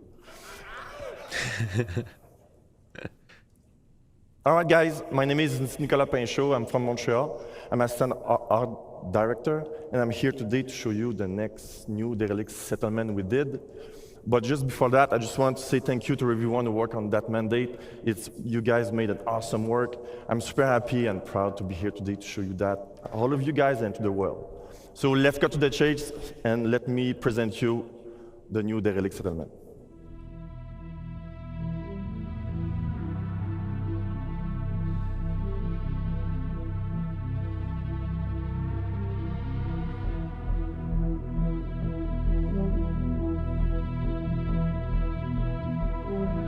Hey, you guys see that? Look at this guy floating over here. Can we just, real quick, can we just go back in time, take a little dive back? Join me as we dive back in time. To this episode of Inside Star Citizen, going over the new derelicts coming to the game.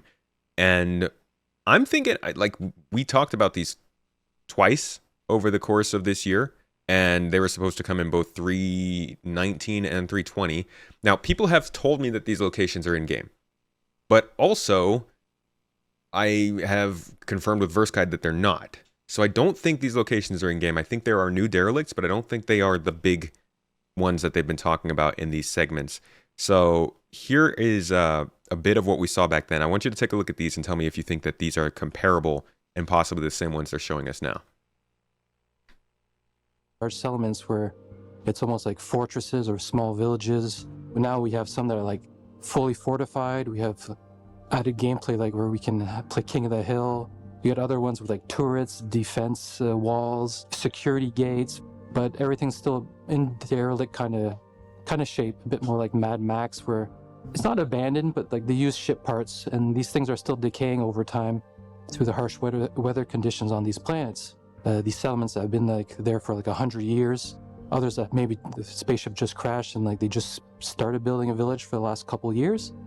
Some people would make something that's a bit more fortified to defend against nature and all the elements. Maybe some people would make like a bar just to invite their friends over, expecting to be rescued soon enough, I guess, or within the next several years. So we have like a bunch of farms, we have greenhouses, we can have like hostile, and we can have also just social settlements now with a lot more assets to play with. My favorite settlement or outpost that we've created so far is the one deep in the forest. We nicknamed it like Ewok Village. Basically, you crash in the forest, so you're using all like what's around you, the elements. So there's a bit of lumber. So we're bringing a bit more organic feel to this settlement. I could definitely see myself building a nice little town. Yeah, see, these are definitely the ones they're showing at CitizenCon, because like the stuff he's talking about that he's highlighting is stuff that was very noticeable at these other outposts we're about to look at. Barricaded walls made out of lumber, and it has all these drapes, these fabrics, these tarps that are playing in the wind. We have these old windmills that are in the background with fields of crops that they grew, but also it's a bit of like overgrown vegetation at the same time, because it's not like lined up perfectly. It's just like this little savage garden that you can pick some berries to survive or whatever. You have these big greenhouses during the winter season that you can actually grow stuff. You can also use these as harvestables. The player can go visit the greenhouses and just pick some things and add it to his inventory. And we really customized the art direction for each angle. So when the player approaches the settlement, we really have like either a big ship carcass that you can actually like go through, and then it showcases like the whole settlement to the player's eyes. And on the other side, it just shows like different elements and different little hubs in the areas. So you know, like, okay, this is the farming side of the village. This is the more like the town hall, or like this little bar side. They have like really nice paths that are developed. When there's mud, we put like little metal plates and panels so that the player, like, you can tell like it's clearly a path. And we define the main player paths, so it's a lot easier for the players to navigate, find like the lootables. So it just feels a lot more alive, this one, because we spend a bit more time. And this is basically our benchmark that we're aiming for. So it would be the forest settlement, my favorite. So yeah, that's it really feels like these are a lot more in line with what they've wanted from Derelicts overall. Something that feels a little bit more permanent, a little larger, a little more multi-purpose than just like we saw them with what was it called? Whistler's Crypt, I think, the 600 eye crash, kind of was their first take at it. And they do this. They've done this for like every year for the last 3 years. They try one, they see how it works, they do some gameplay with it, they come back with a bunch of different versions. So now we're starting to see it applied across different ships and different biomes. Set up pretty much for the settlements where we're at. They're evolving quite rapidly now with our new systems and our new tools. So we actually reduced the size of the team because we don't need as many artists, just because our kit is actually quite large now. So with just a handful of artists, we can really produce like a lot of settlements within a couple-week period. I'm super excited to be able to show the players and share the awesome art that we've been creating over the last several years, actually. And yeah, I'll see you on the other side. I'll see you in the verse. Have a great one.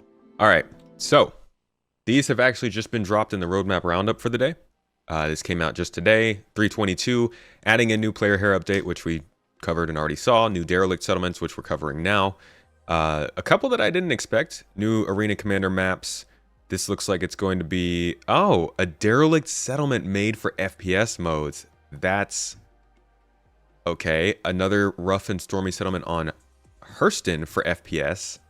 Very nice. And then multi-crew support in Arena Commander. Folks, Arena Commander's getting good. It just needs to run better. But man, yeah, Derelict settlements for FPS fights is going to make for some pretty fun stuff. And multi-crew support means that we are going to start being able to load into turrets on people's ships. All of the org events that we are running, we can now just run in AC. They'll probably work engineering into this in one of the next couple of upcoming updates. That's good stuff. Love to see it. So these Derelict settlements are coming into the live version, but we're also seeing some of them in the PU. Or I mean in Arena Commander. Now back to what they were showing us at CitizenCon, a newer look basically at the same assets we just saw. Here is what they have to say about these Derelict settlements coming to Stanton in December. Now we are seeing it in the roadmap to confirm as much.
So clearly a lot of diversity in these locations. We've got plenty of like wooded area stuff here on Microtech. We've got snowy stuff on Microtech.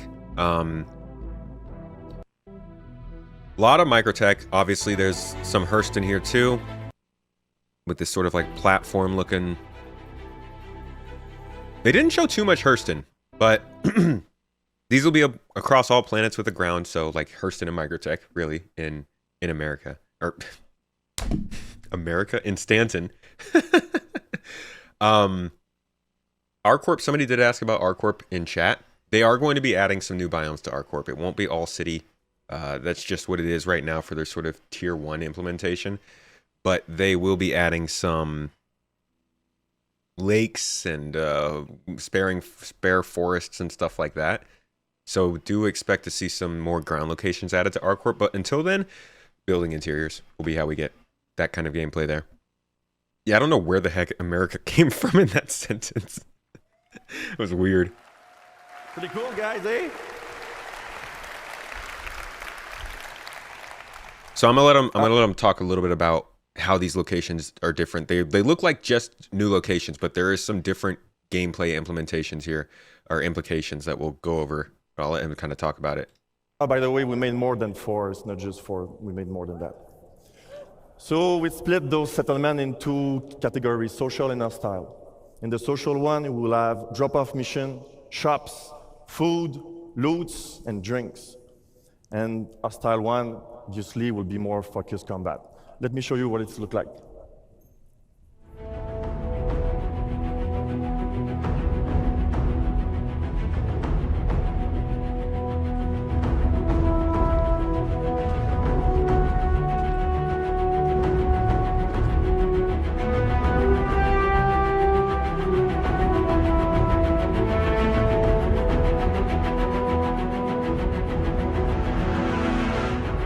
So really, these are just more cargo missions. I mean, they're made more interesting because it's a new area, but I think this is kind of a hint at better cargo gameplay, because we're not going to be doing these courier box missions for much longer. We're going to be switching to actual cargo missions, and these locations are going to be economic hubs, or economic nodes that require deliveries and exports if they are social locations. So I would expect these to have more regular missions, kind of like our regular outposts, than the normal derelicts do, which are just combat focused.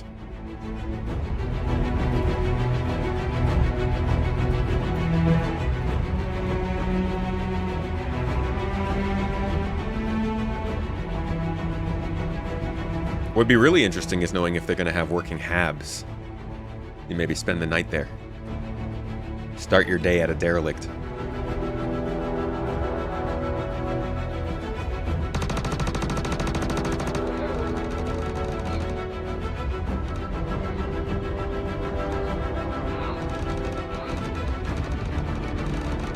And also, after running one of these missions in Pyro, it wasn't this location, but it was a lot like this. I can confirm they play a lot different when you have to move and attack. I mean, Siege of Orison plays different from a bunker. Just put Siege of Orison at an outdoor location, and it makes for some good fun. Easy to access good fun, too. Here's a Hurston location.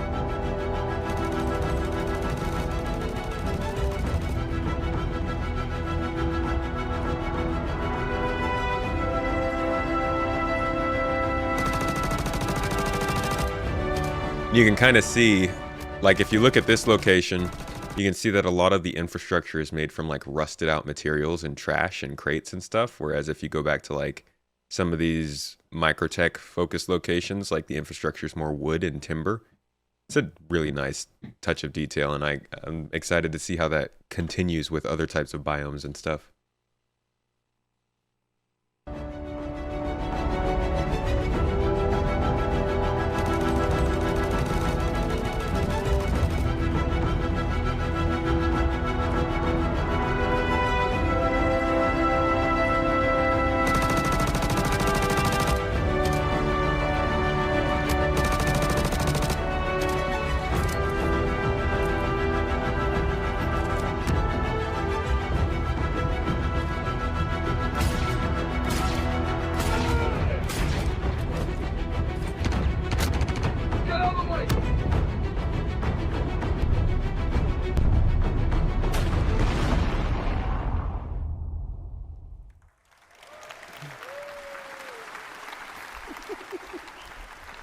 I like the end.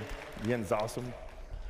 All right, in summary, guys, we're going to have a lot of new location on planets, links with nice mission and good gameplay.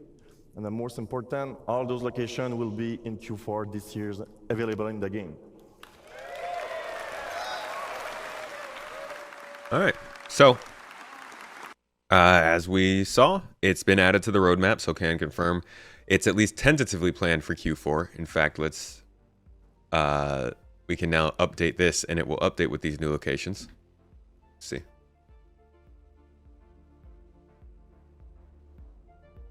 Yep, there it is. New derelict settlements, tentatively placed on the roadmap for December. We'll see if it happens. And here are the other FPS maps. Oh, this is going to be cool. I'm sorry if you don't like Arena Commander, but I am pumped for some closed FPS situations in these outpost locations. Okay, what else was there? Combat AI improvements. How can I show that off? Take a look at some of the combat AI they showed us. I think it was here.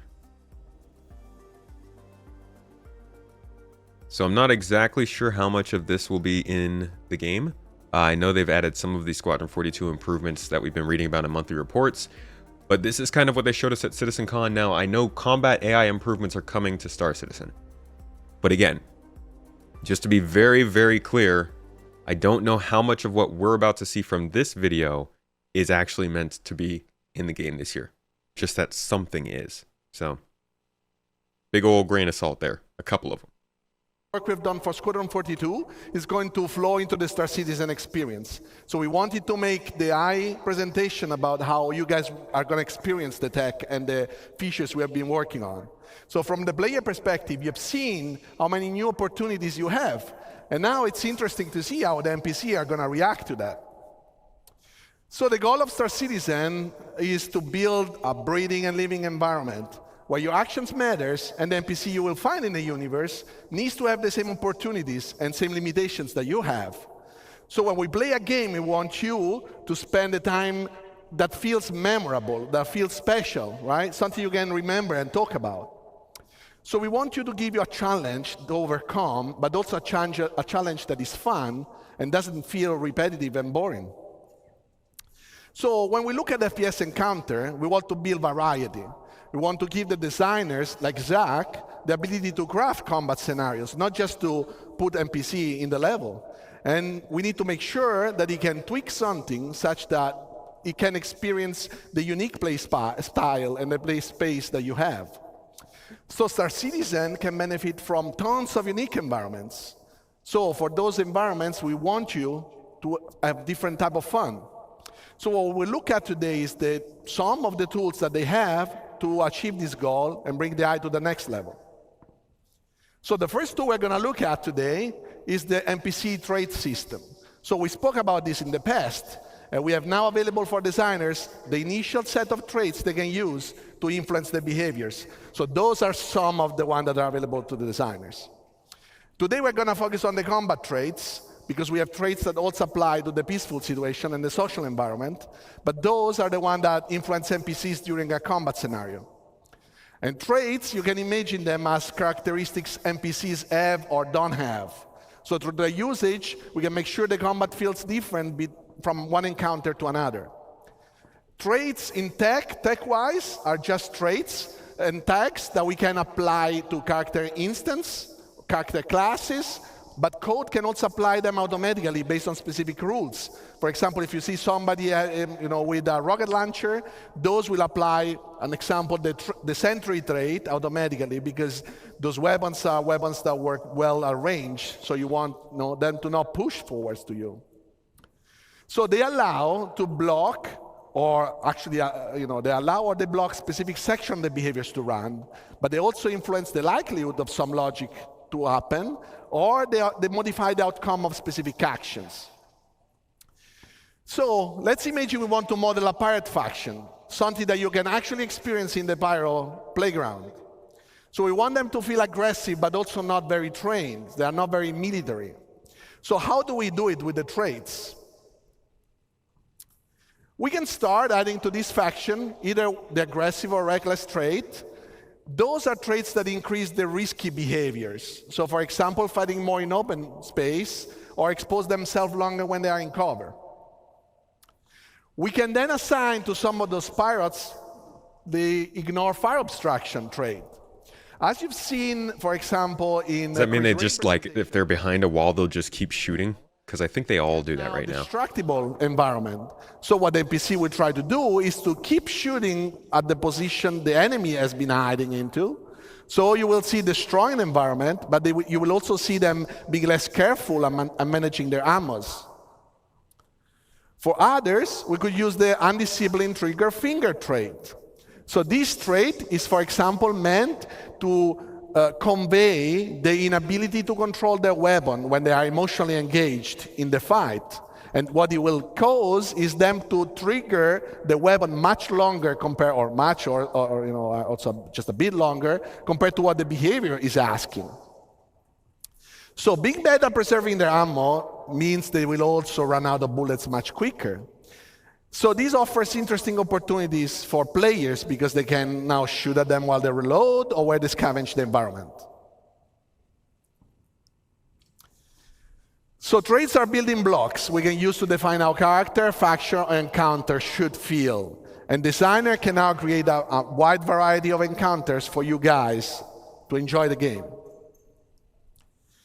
So I want to paint a picture for you guys. So this is the bunker mission in Pyro, right? And we have a set of enemies that are defending the environment. So this is imagine an infiltrate and destroy mission. Those guys are there defending the bunker. You need to take it over. You need to basically kill them all. You are now fighting against enemies that they defend the environment. So before we go to the next slide, imagine the same environment, very similar enemies, but different traits, same behavior. So now you are defending an environment and they are aggressive towards the environment. They want to take it. So what you will see here is that created a mix of enemies, some equipped with, for example, shotgun and aggressive traits. Now they will push towards you. They will force you to take actions and to react to them. Okay. I don't understand, why are we seeing... Why is he showing us the different traits of these AI, but not in the same exact environment? I think that's what confuses me here, because I don't see like a general place where the NPCs would be defending. I guess they could just mark an arbitrary space on the ground, but like if he showed us the same NPCs on this and we saw how they were like pushing down around the sides and coming down from the wall, I feel like that would show maybe more what he's trying to say. Not Mix sure. of enemies, some equipped with, for example, shotgun and aggressive traits. Now they will push towards you. They will force you to take actions and to react to them. They reload. Some will cover up. Obviously, this is with God mode on, so Zach was not dying. So this is possible to set up with a tick-off box.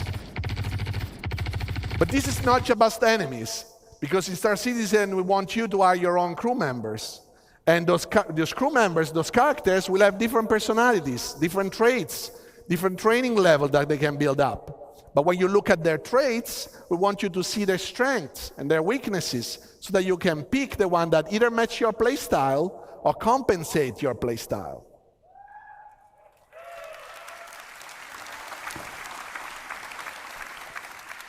So one good thing that we want to show you today is the medic. So there are some NPCs that can carry, obviously, med pants, but not everybody is able to use it well or wants to use it in a specific encounter.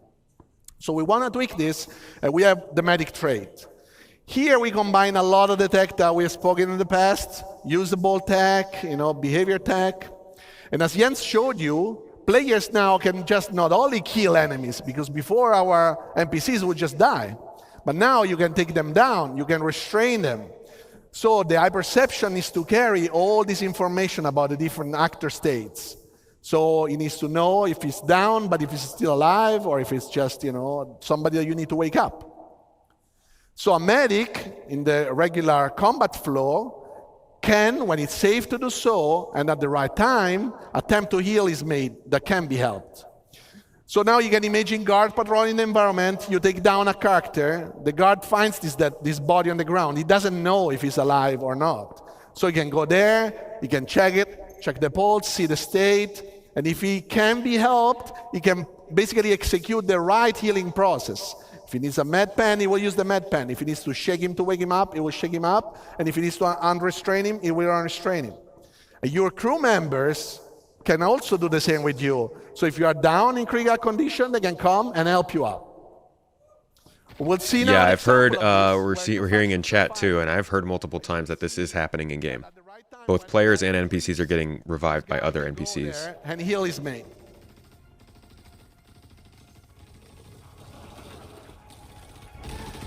I love how hyped he gets. He needs to pick up a new weapon because he just dropped it. So as we mentioned before, and as you've seen here, NPC can run out of bullets, but can also lose their weapons. So what we have to do right now is that, first of all, we want NPCs to have a concrete ammo pool to use. We don't want infinite ammos anymore. So... Yeah, that's again, one of these other things that's like, hey, the game's really tough, but the game also doesn't play how it's supposed to. NPCs can revive us. So like, even if there are no players around, there is a chance that there will be an NPC crew or security guard or somebody who can revive you if you're out playing solo. And I know people are making jokes about like NPC crew and stuff in a long time, but like I said, this is already happening to people in the PTU. This isn't in the future. It's already in the game. It's happening, and it's been added. The ammo pool is actually constructed by the ammos NPC carrying their weapons, the one that they carry, the one that might have, and all the magazines they carry. They don't have any more bullets out of that. So NPC must properly use those items to fight, and the longer the engagement, the more likely it is they will run out of bullets and they will have to scavenge the environment. How do they do that? It's through the NPC, the usable system, as you've seen with Ines as well, the Ines presentation. You see that anything the player can interact with, the NPCs actually can, the same exact way. So the dead bodies can be looted, same as dropped weapons. Ammo crates will have physically inside some weapons, magazines. They can provide you with items. And the NPC can understand where you can find ammos that are actually functioning with their own weapons. Yeah, I've seen this happen already. They actually can decide. For example, if it's better to reach an ammo crate and gather some new ammos, or if that is too far or towards the enemy, they can decide to pick up another weapon. So you will see that also already in Pyro, you might see it. And once they decide to do so, obviously they don't have bullets, so they cannot fight you. What they can do, they can also switch to their sidearms. And the sidearms is less effective, obviously, compared to the primary weapon, but it is still better than nothing for them to protect themselves while they go around and they loot the environment. So we'll see here an example where some NPC run out of bullets. Obviously, in this video, we give them a chance to go and loot as well. And this is a proper ammo crate that allows them to get back magazines. And another NPC arrives, and he will loot the dead body. This is the same dead body you might be able to loot, and you will not find ammos after that. But you will probably find it in the other one once you kill it. So that's how we group up all of our ammo. Instead of going around and looting all of the bodies yourself, which is just so much, you get an NPC, you trick them into following you back to the battlefield, you make them use all of their ammo, wait, then they just use all their ammo and then go to the next body. Never mind, I give up. Last but not least, another tool in the FPS arsenal is grenades. Grenades are a great tool. NPC can now fully react and use grenades in the environment. So grenades are a great tool, especially when an NPC needs to counter a player that is camping or a player that is hiding or say in a location that the NPC cannot reach. So grenades force the movement and keep the action going, but they're also very dangerous. You've seen in Ali's presentation and my presentation that a grenade can make electronics explode, ignite a fire, and then the fire can propagate in the environment. So NPCs need to properly understand the environment and not jump into the fire and you know, get damaged. Yeah, that would be good. So how do we do that? Is we have a new full system to handle hazards. Basically, a hazard on the technical side can create a navigation volume modifier. And the navigation volume modifier gets registered in navigation system, and our basically mesh can be modified, and it will carry semantic about if that is a dangerous, something better, and how much costly it is to go through. Because maybe you have a suit that allows you to go through the fire, so that is fine. You will not, you know, the NPC can understand that. But if they can't, they would try to find positions that a lot of this stuff, by the way, that they're talking about, we talked about NPC crew, but the first implementation of passenger transport actually requires them to get the ability for NPCs to follow you to work. So going out into a planet and like having an NPC just following you around, somebody you could just give something to keep in their inventory and stuff, I really don't think is that far out. You know, I think that's further out definitely than like NPCs being engineers and stuff on your ship. But as far as just simply following you around on a planet, I really don't think that's that far away. In fact, I think that really the only thing probably stopping us from that is the server performance. The tech to do that is probably already there in the engine, but we'll see. Maybe you have a suit that allows you to go through the fire, so that is fine. You will not, you know, the NPC can understand that. But if they can't, they would try to find positions that are safe for them to position themselves, but also paths that will avoid those dangerous areas. And now we'll see an example of that. You know, this is a safe environment, still fighting, but safe, safer. And what will happen now? Fire ignites and propagates. This is fully dynamic, so it's fully controlled by the fire system. The fire system modifies volumes in the navigation system, and we really know where we can and not pass at any given moment.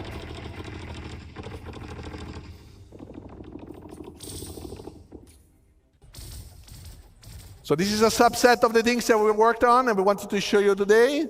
Thanks very much for listening, and now back to Jens. Cool. So that's kind of AI improvements, I believe. Yeah, I guess here we can see all of that in action if you guys would like to. Peak of This is using the new HUD, so we don't have this HUD or crosshair functionality yet, but the AI is mainly the focus of this. Here's what we might be seeing from AI in the new missions starting in, well, next month.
Ah, there's the real improvement I want. So what it feels like to me mainly here that we're seeing is just a diversity in pressure. Like they're talking about traits, but traits, I mean, how much do you notice traits in a game? I personally don't. I've never noticed more than 2 different types of enemies in like a Halo game. So they might be so subtle, the differences, that we don't even notice. But what I'm mainly seeing here is a difference in positioning and pressure. And I think if that can combine with them actually using real teamwork and having unique weaknesses, it's going to make the combat a lot better.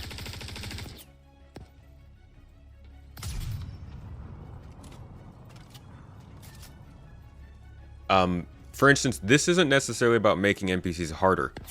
This is about making the gameplay more interesting. They might not be better than the AI we already have, but they're doing different things, they're doing them at different times and for different reasons, and I think that mainly that's their goal right now, is to diversify the experience so much as set up difficulty levels.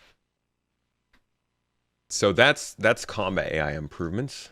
And I think that was everything that wasn't... Oh, one more thing. We've got a new faction coming into the game here. So this is a new faction coming into the game, and they're introducing some interesting new aspects with armor as well. Now, I don't know about the armor and all that stuff, what's going to go on with that, but the Dusters are a new gang coming to Star Citizen in Stanton in 3.22. Okay, so cosplay competition next year. I can't wait to see what you guys come up with. All right. All right. So they're looking awesome. Now, the last gang we want to talk about is Dusters. So Dusters are a criminal gang specializing in mining-related crimes. Now, internally, I love the original Desert Nomad armor. You can see him here, right? Now, I wanted to use it as a starting point to establish the Dusters design language. So here we can see... That honestly, that kind of goes to show how, like, back when this kind of stuff was coming out, I think we got this with 3.0 maybe, or an early 3.x update, 2019, 2020. The stuff they were putting out there was all one of a kind, not really like planned to be stuff. And they just were putting things into the game to fill it out. And now we can see that the things that they were putting into the game to fill it out, they're starting to use as like the basis for the actual game. So I wonder what other kind of one-off pieces and weird stuff that we have from earlier in the game they might use for the basis of like a faction or a new type of tech or something. Design language. So here we can see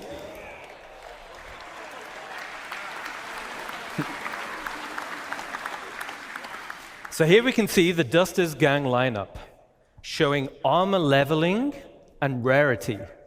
So as a player, you'll have horizontal armor progression. This will define your role and playstyle. Then you'll have vertical progression. This is your progression within that role and playstyle. For example, a common bounty hunter armor set will be weaker than a legendary, and as armor progresses in strength, it's harder to acquire. So harder missions, rarer drops, higher reputation.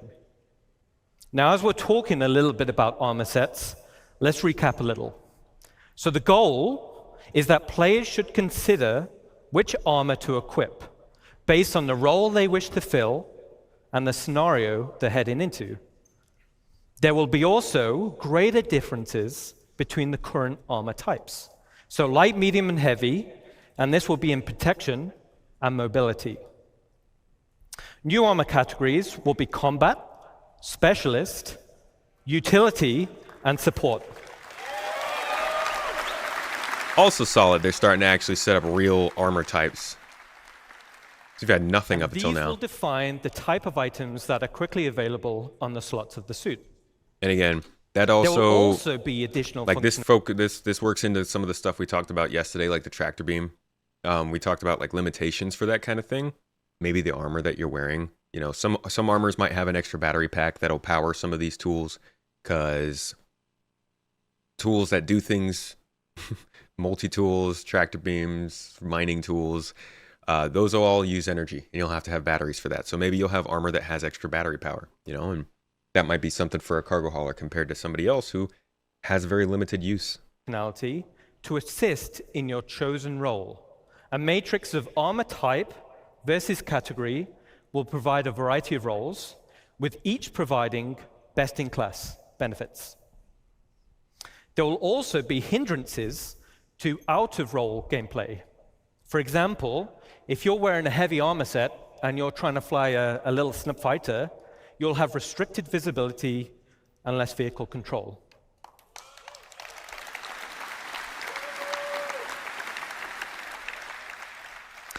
So in this scenario, like a flight suit armor type with resistance to milder G-forces would be preferred. Okay. So as we saw in Ali's presentation yesterday, hygiene simulates and tracks the accumulated effects of a character going unwashed for any length of time. Okay. Poor On. hygiene. So skipping over hygiene. It's so weird that they put the hygiene part like in the middle of the dusters section, but it's there. Anyways, here's a little showcase of what their armor looks like in game.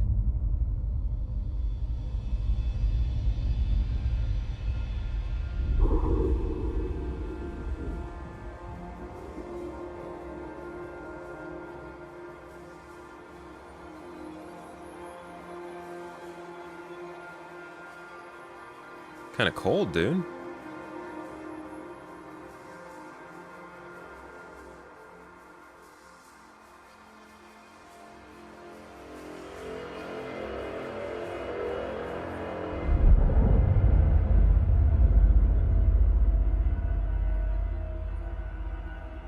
Last time I tried to shoot an FS9 like that, it broke my nose.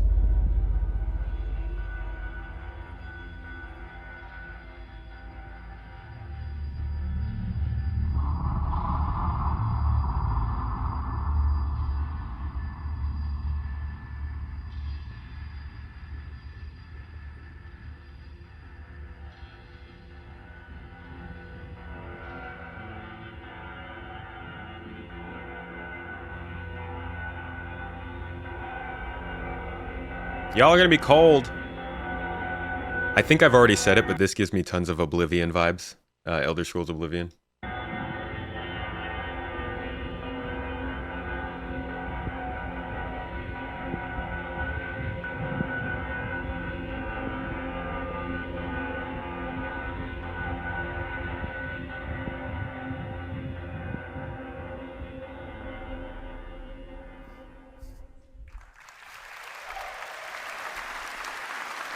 Okay, so that's the Dusters.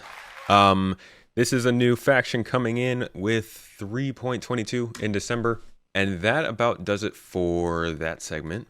Yes, it's kind of like stuff from CitizenCon that was coming. Now we've got Salvage, and to get us into Salvage, to get us really hooked up with what Salvage is going to offer, I want to give you guys a full look over of what Salvage is supposed to be. So we know about hull scraping, we know about structural salvage, but there's also siphoning and component removal like we're doing since 3.19. So I'm going to let Todd Pappy explain sort of the overall idea of Salvage, and then I'm going to let them talk about where they were with it. This is all the way back in 2020. So I'm going to give you that context, and then we're going to jump up to the current year and see where they are with it now, getting ready to try and release it in 3.22. So here is the Pappy, Mr. Todd Pappy. Do we see... overall, very quiet. How do we see Salvage working in the persistent universe? We really break it down into 4 different types. So there's hull scraping, which would be actually removing hull, or basically the paint off of the hull. Then there's components, basically salvaging, taking out the components that are placed actually within the objects, so coolers, power plants, computers, so on and so forth. Then there's the maw, which would be actually crunching up the ships and disposing of them that way. And then there's actually siphoning of different oxygen or fuel, data, that kind of stuff. Gotcha. We've talked about some of those aspects before. The hull scraping is like the inverse of repair. The last time we talked about it, like a exactly. repair beam would be shot at the ship and like put it back together, and then a hull scraping would be the reverse of that. Yeah, think of it almost like you're applying Bondo, you're taking away Bondo, for like car repairs and stuff like that. So okay. Now I understand that all of these different aspects of salvaging, they all have a number of prerequisites, things that are being worked on right now that will make salvaging possible. Talk to us about some of the prerequisites that are being worked on right now. Well, so for hull scraping, we've got the damage tech that Ali had done a long time ago, and there's some persistence that would need to be done with that, in order to make sure that we're spawning the ships the way that we need to spawn them, and because right now we don't save out all of that information. So there would need to be some thought process and some work done on that. For the hull scraping, obviously we need to create the weapons or items that you can use to actually scrape. And then for component retrieval, it's actually getting the items in, getting them placed within ships, getting power running, getting pipes working the way that we need it to work, so that so you can take it out of ships, but at the same time, when you're actually in the ship, you have the multi-crew gameplay of actually removing those items or switching them out on the fly if you're flying around, or even if you're in battle. The maw. So he said there. He said that the pipe system there. That's what they said. What was the replacement, right, with engineering? In fact, real quick, because we got it here. Like when you have all this stuff right here at your fingertips, why don't we go back and find literally the words that they spoke about this stuff, just so we can confirm. I think he says it here somewhere. Gameplay. Let's see if I can find that line. This year's change. Follow us for quite some time, probably know about the resource network already, but let's do a brief recap. We will be talking here about our technology, that is resource network, and the engineering gameplay that can be called a child of the resource network. The engineering task will allow you to manage your ships, outposts, and possibly other things about the resource network. Those that follow us for quite some time, let's start with the actual presentation. Okay. Those that follow us for quite some time probably know about the resource network already, but let's do a brief recap. We will. And I'm going to talk about the resource network. So what is the resource network? The main drive for the resource network was replacing the previous pipe system you might have heard about. There it is. Okay, so that's, they used to talk about this pipe system back when they were doing item 2.0, 2018, 2019 time. And that was the first version of sort of heat and everything that we have. If you go back on the roadmap, actually, you can find that. I think it's somewhere around in here. They started putting in component degradation, wear and tear. Here we go. Power allocation, item 2.0. Functionality for ship components, allowing for weapons and other items to overheat and be overclocked, as well as the ability to configure shields, power plants, weapons, and other systems. These were like the first entries of what they called the pipe system way back. And then I think they did a couple more improvements on it. Yeah, here we go. The heat system. Improvements to the heat system to provide a more systemic experience between items and vehicles. This will cover a variety of issues and other effects on vehicles, from how heat affects various components in a ship to incorporating heat values into the room system, all the way to defining the ambient heat of a solar system. If you go through this roadmap, you are going to see a lot of stuff in here that, like, clearly they had a goal for and they started working on and putting in, but over time, they weren't able to progress as far because the rest of the game still needed to be built at its most basic version. So what we're seeing now is the expansion of this heat system, what it really was meant to be.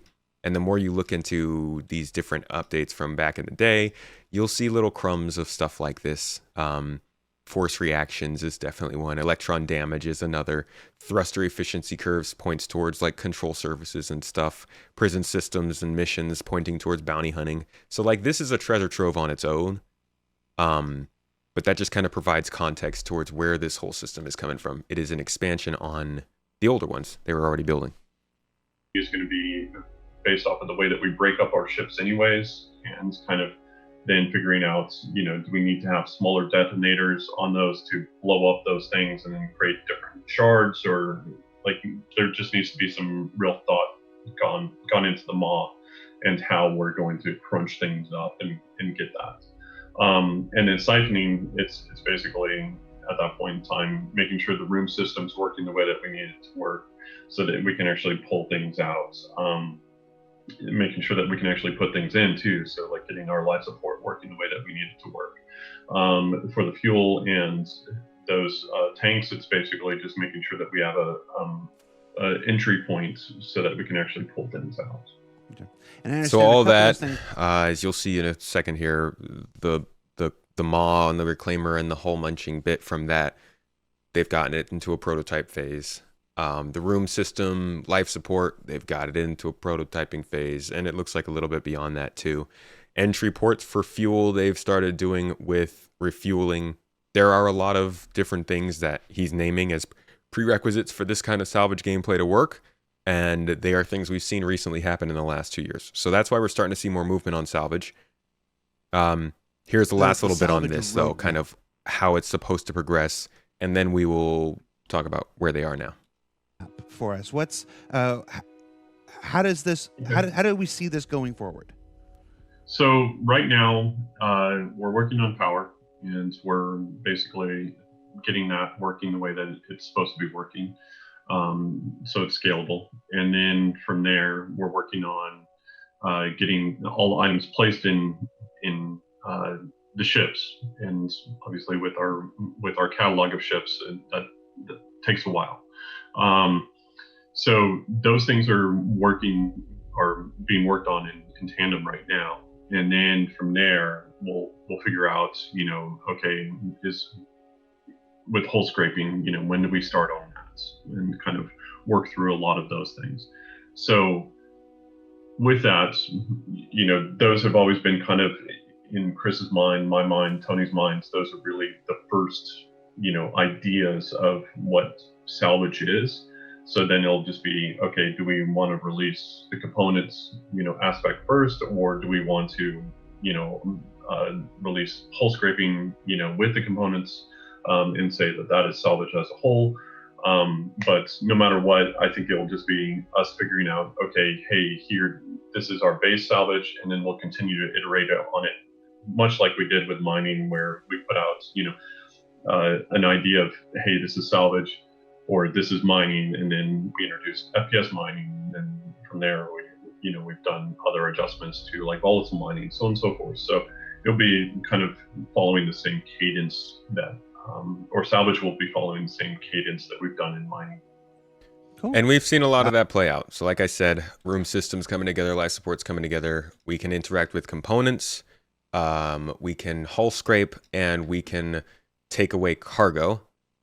Refueling works, but we can't force the fuel out of a ship into our ship yet. So that's siphoning that we don't have, and then structural salvage that we don't have. But structural salvage is on the roadmap for 3.22. It says implementing the ability to transform large chunks of metal and salvage from salvaged from ships into a refinable material. This will use the grinder systems board salvage ships like the Vulture and Reclaimer. So this is what people generally think of when they think of salvage, chomping up a ship hull into blocks of metal. And here is the last update we got on how this is going, but it has improved since then, and they are kind of expecting it by the end of the year. So let's see. So what we're going to do on this week's show, the first of our Q3 shows where things are a little bit different, we are going to look at a feature at the absolutely earliest stage. This is earlier than we've ever shown any feature ever, the prototype phase. What we're about to show you is not going to look good. It's not going to look pretty. It's going to be weird, poppy and buggy. So we're just warning you ahead before you take the footage and put it in your YouTube videos. What is the prototype that we're going to look at right now, Jacob? We're going to be looking at the prototype for munching, the next tier of salvage. The idea being we need some way to take apart a larger ship and break it into little pieces so that you can then pick it up in your salvage ships, gain some material from that, and you'll be able to sell that later. But we're going to be looking at just the breaking a ship apart phase, which is what we're prototyping here. All right, so I got it queued up here. Let's take a look at this here. So obviously this is a Vulture approaching a Gladius. Yep. So for the prototype, we've added in a new munching mode, sub-mode to salvage. So all of that hull scraping UI has disappeared. And we're going down to just what we need for this prototype, which is the ability to break apart a ship which at the moment is going to look exactly the same as if you blew it up with your guns, but in future that would look rather different. What's happening right here? I see the bar filling up on the left, Okay, but nothing's so- happening with the ship. Yeah, so this is the placeholder for the actual gameplay that would happen here. The design will have some actual gameplay for what you have to do as a player to break the ship apart, but we put in that little placeholder, which is just essentially a timer, a progress bar, based on how big... Yeah, I can't imagine this is coming in, like, at the end of this year, unless they were just really able to utilize a lot of Maelstrom for this. Going from this prototyping phase, I think this was just a couple months ago, yeah, in July, to a fully functional design. We don't know if it's going to work on every ship or what, but like, that's a hefty step of improvement over the course of 6 months. I wonder what this is going to look like when it comes to the PTU. Target is. And that is actually on purpose, because the question that we are asking in this prototype are more technical. That means that we shouldn't focus on the gameplay aspect, so we should keep the gameplay as minimal or as simple as possible, and then so that we can fully focus on the technical bits of the prototype. Okay, so we saw it. We saw it broken into some, what looked like normal debris, but now we got to break it into smaller, munchable stuff. So we'll go back to the video here. So breaking it into normal debris is stuff that you've seen before, but when we have this bigger part, it doesn't come apart into more pieces naturally. So in this prototype, we are just deleting the thing and replacing it with loads of tiny little placeholder pieces to act as the munched apart debris. What you're also seeing is a prototype for how you will get those pieces into your cargo, which is a little suction field that grabs those little pieces, drags them towards the grinder in the mouth of the Vulture, and from there they're converted into cargo. Those little pieces that we saw are obviously not arted and everything. I want to remind people again, we've literally never shown anything in a prototype phase before, so forgive me for reiterating this 2 or 3 more times before we're done here. This is designer art, just small pieces to represent the mass and the size of stuff that we might be using. It's even worse, it's coda art. Yes, indeed. This is the programmer equivalent of a white box test, where I'm not even qualified to make white boxes, so I just rip off other assets that I found in the engine and just slap them together. So that's what this is. And obviously, without being a prototype, there's no VFX, there's no explosions, there's no beams, there's none of the things that would mask this transition that would normally happen, so that you don't see the pieces just pop in, like they're currently doing. Yes. All right, so that was done on your local machine, just you on your workstation doing on a local version of the universe here. The next phase, as I understand it, is to test it in PU conditions, and we're going to go ahead and start this video because this video is going to go for a little bit. Tell me what we're doing here. Yeah, so I'll tell you what we're doing, and then we can discuss later why we're doing that. Exactly. What we're doing right here is I want to test worst case performance conditions. So I'm chucking in some console commands to load up or stream in several different landing zones at the same time. Because otherwise, me as just one player on the server, I wouldn't really be loading that much. I wouldn't be stressing the server. So I'm going to stress it quite a lot by loading up as many landing zones as I can think of off the top of my head, basically, until I see that server FPS count go appreciably lower. Yeah, look at that. And then only once I've done that am I going to step into the actual gameplay test. I also noticed you've upgraded from a Gladius to an 890 jump. Yes, because when I think worst case for breaking a big thing into small things, I want the biggest possible thing, which is going to require lots and lots of small things. So, yeah, 890 jump is a good candidate for that. Okay. So, what are you typing here? Oh, yeah. I'm just typing in some comments for the other recipients of this video, because this was an internal video for, reviewing stuff. Yeah, that's more PU speed server. Leave notes for people? FPS. There are other ways, but it's the most convenient. So, all right. So we've got the server simulating PU conditions. All the landing zones are loaded at once instead of streaming in and out like they would normally would. So it's actually worse than you would see on a normal PU. Indeed, and we're going to see that immediately, that this breaking the ship apart that we saw work so nicely in the editor, well, I've really annoyed the server here because all of these pieces are popping in a not so great way, and I make a bit of a sarcastic comment about it in the console.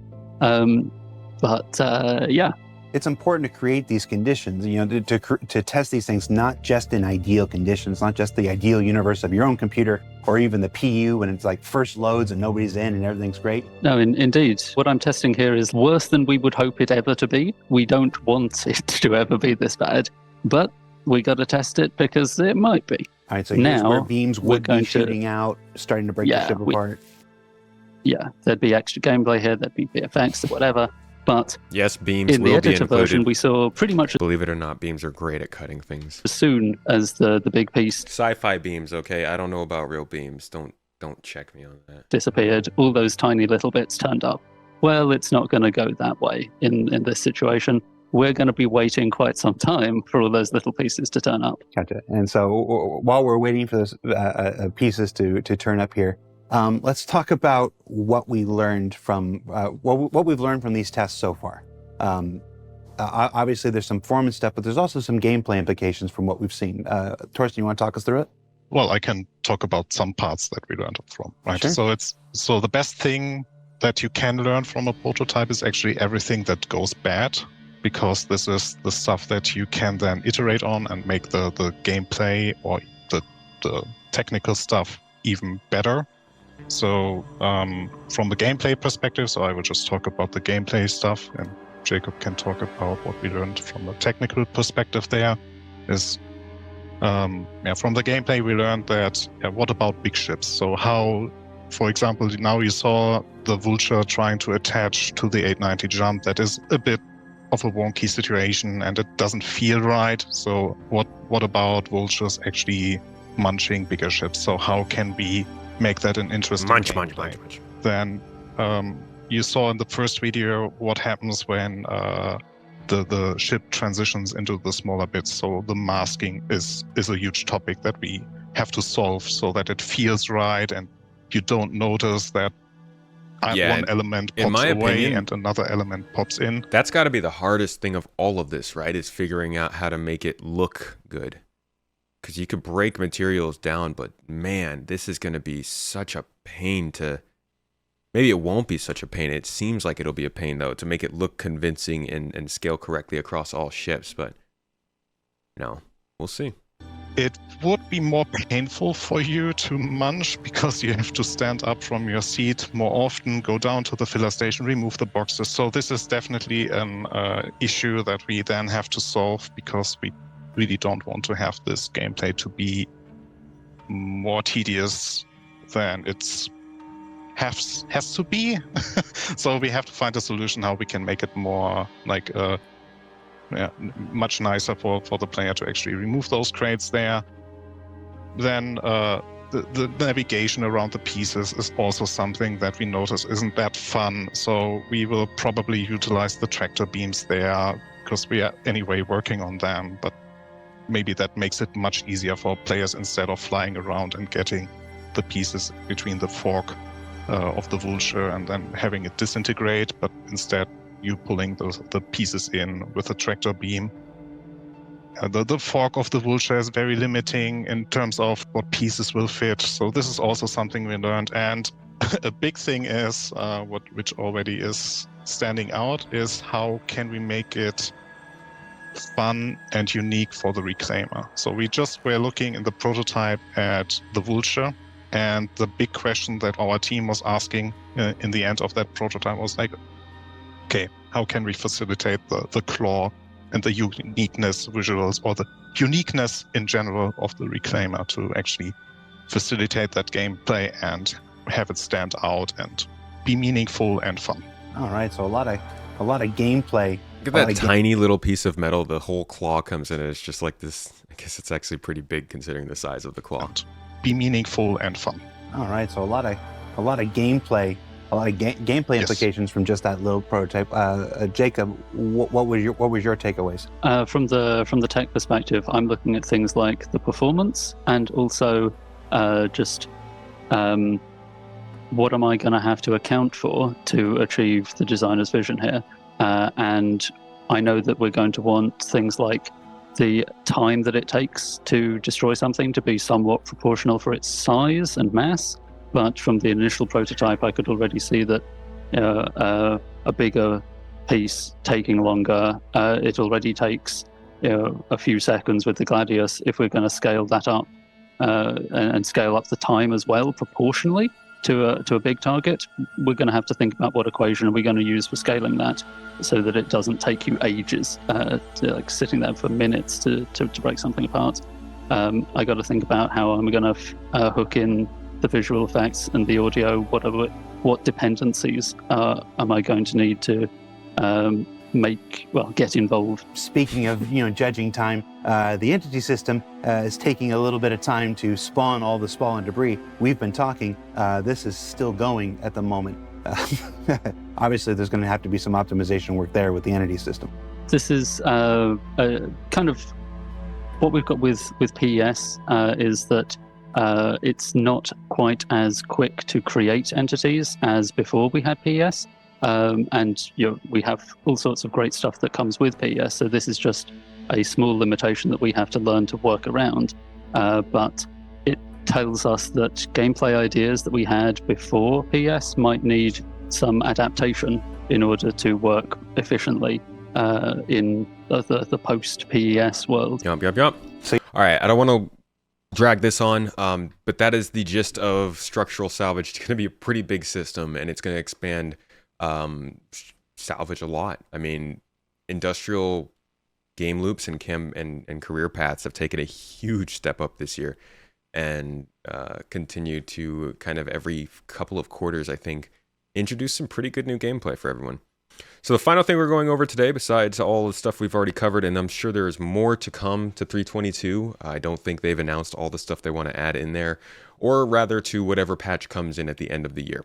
Whatever they're getting out in December, I think that we'll probably see one or two more things, and obviously some quality of life and patch notes type of stuff. But the last thing I want to go over today that we might end up seeing by the end of the year at least is going to be some cargo improvements.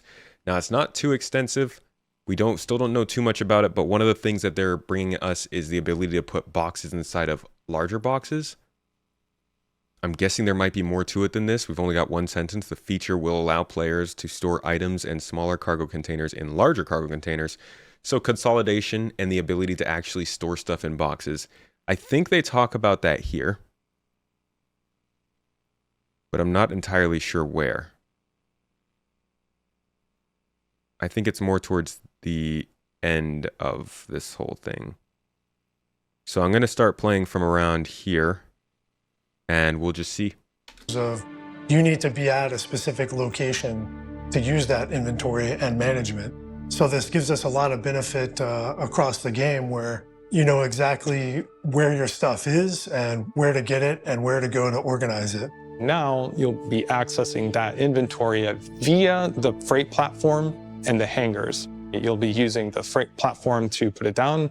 If you want to take something out, you use the freight platform to take it out.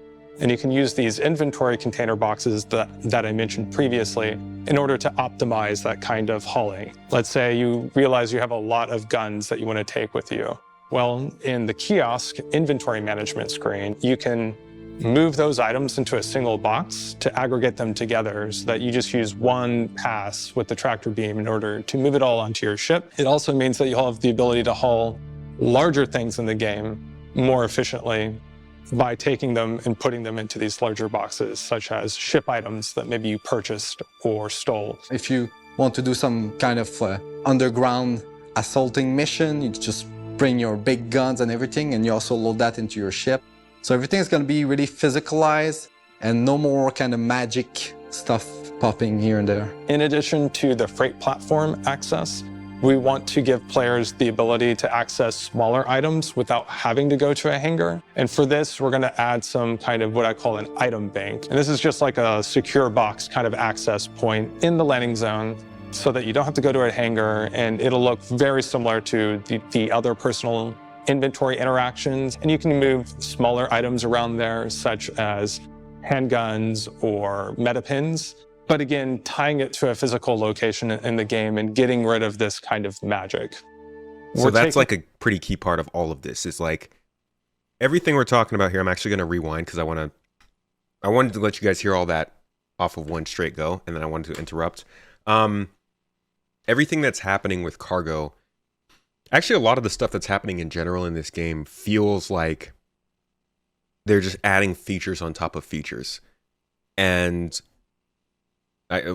what a lot of people who probably have been here for a long time are noticing is that it's more so they're trying to flesh out the features they added. And all of the stuff that's happening right now with the whole cargo refactor is basically just about making sure that we're not, like, it's just physicalizing everything, really. All the way back from when they added the inventory in 3.15. It's just been all about trying to physicalize everything in the game and make people think about how they're storing and transporting that stuff. So let's listen back through again to this explanation and then stop them when we find something interesting. Freight platform and the hangars. You'll be using the freight platform to put it down. If you want to take something out, you use the freight platform to take it out. And so you can use these. That's the pretty easy part. We all get that, I think. Inventory container boxes that I mentioned previously in order to optimize that kind of hauling. Let's say you realize you have a lot of guns that you want to take with you. Well, in the kiosk inventory management screen, you can move those items into a single box to aggregate them together so that you just use one pass with the tractor beam in order to move it all onto your ship. It also means that you'll have the ability to haul larger things in the game more efficiently by taking them and putting them into these larger boxes. So, because they're kind of tying this to this kiosk that they're talking about, it almost feels like we're going to get that kiosk, right?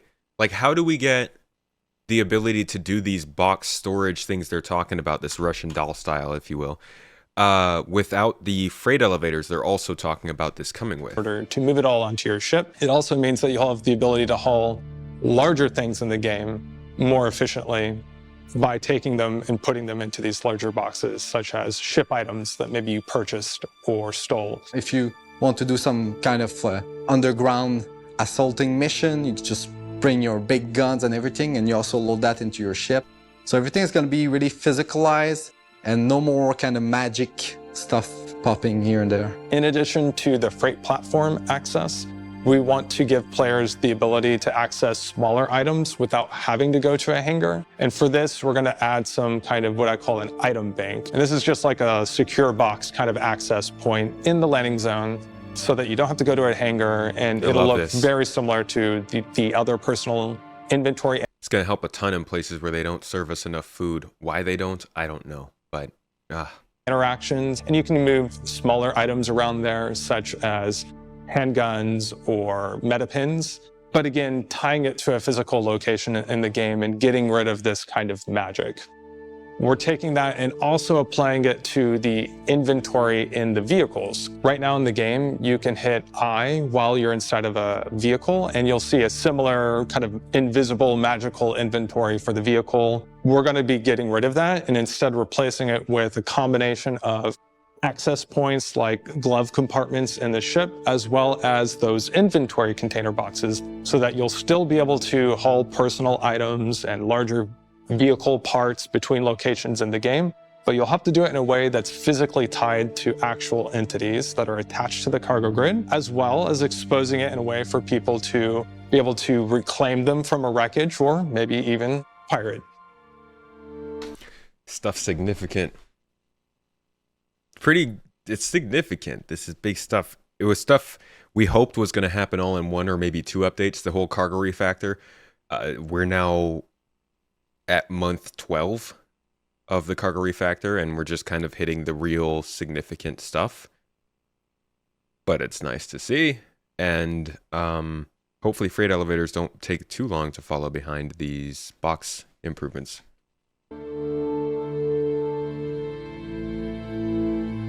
So, lots of changes coming with everything being physicalized everything stored in boxes, and no more magic bag of holding. But how will you inventory your inventory? Well, that's where the new hangar kiosk comes into play.